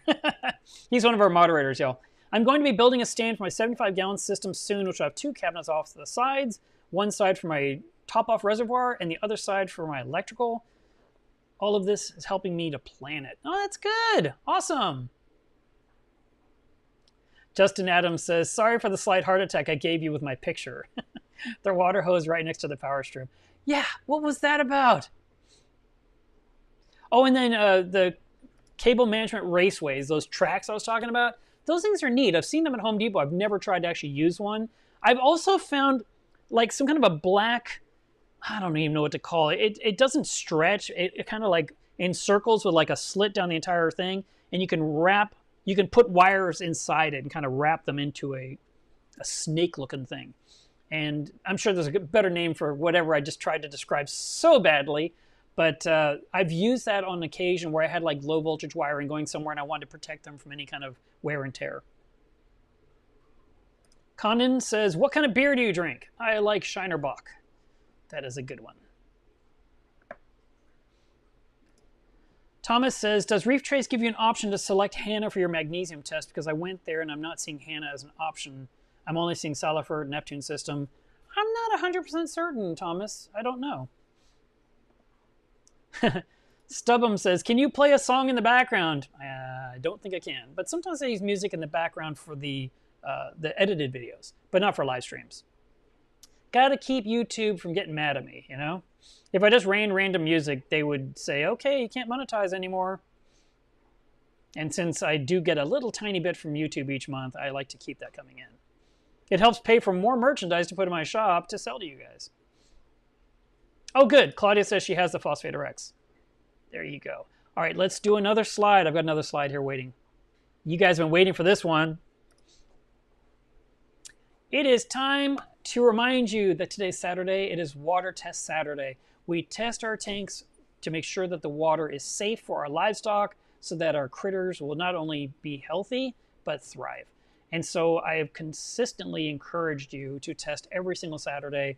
That should be a full routine. The test kits that you buy have about 50 tests in them, which is almost the same amount as weeks in a year. And so if you take a 1 or 2 week vacation, your test kit works out just perfectly for the year. But if you're not testing your tank and if you're saying everything's fine, it looks okay, I can tell from across the room, you're doing your livestock a disservice. If things go wrong because you weren't testing, you didn't notice in time, you end up removing animals that have died. You're removing corals that went up in smoke. And you're like, I wish this hadn't happened. I wish I'd been better about my testing. It's just good to know the numbers. It doesn't mean you have to act on the numbers, but just being aware of them is key. It's just like you're in the house, you're like, am I cold? Am I warm? And you go look at the thermostat and you decide, okay, I'm okay. You don't literally change the thermostat necessarily. Like, I just need to know it's still 71 degrees in here. You know, it's not 85 like it feels like, or it's not 61 like I think it is. And you're like, okay, all right. So sometimes you just want to know the number just to kind of feel better. And if you will measure all your parameters, you will be saving the lives of your livestock. And this is something Caitlin said. She actually designed this graphic 2 years ago before her death, and she said, we should make a t-shirt.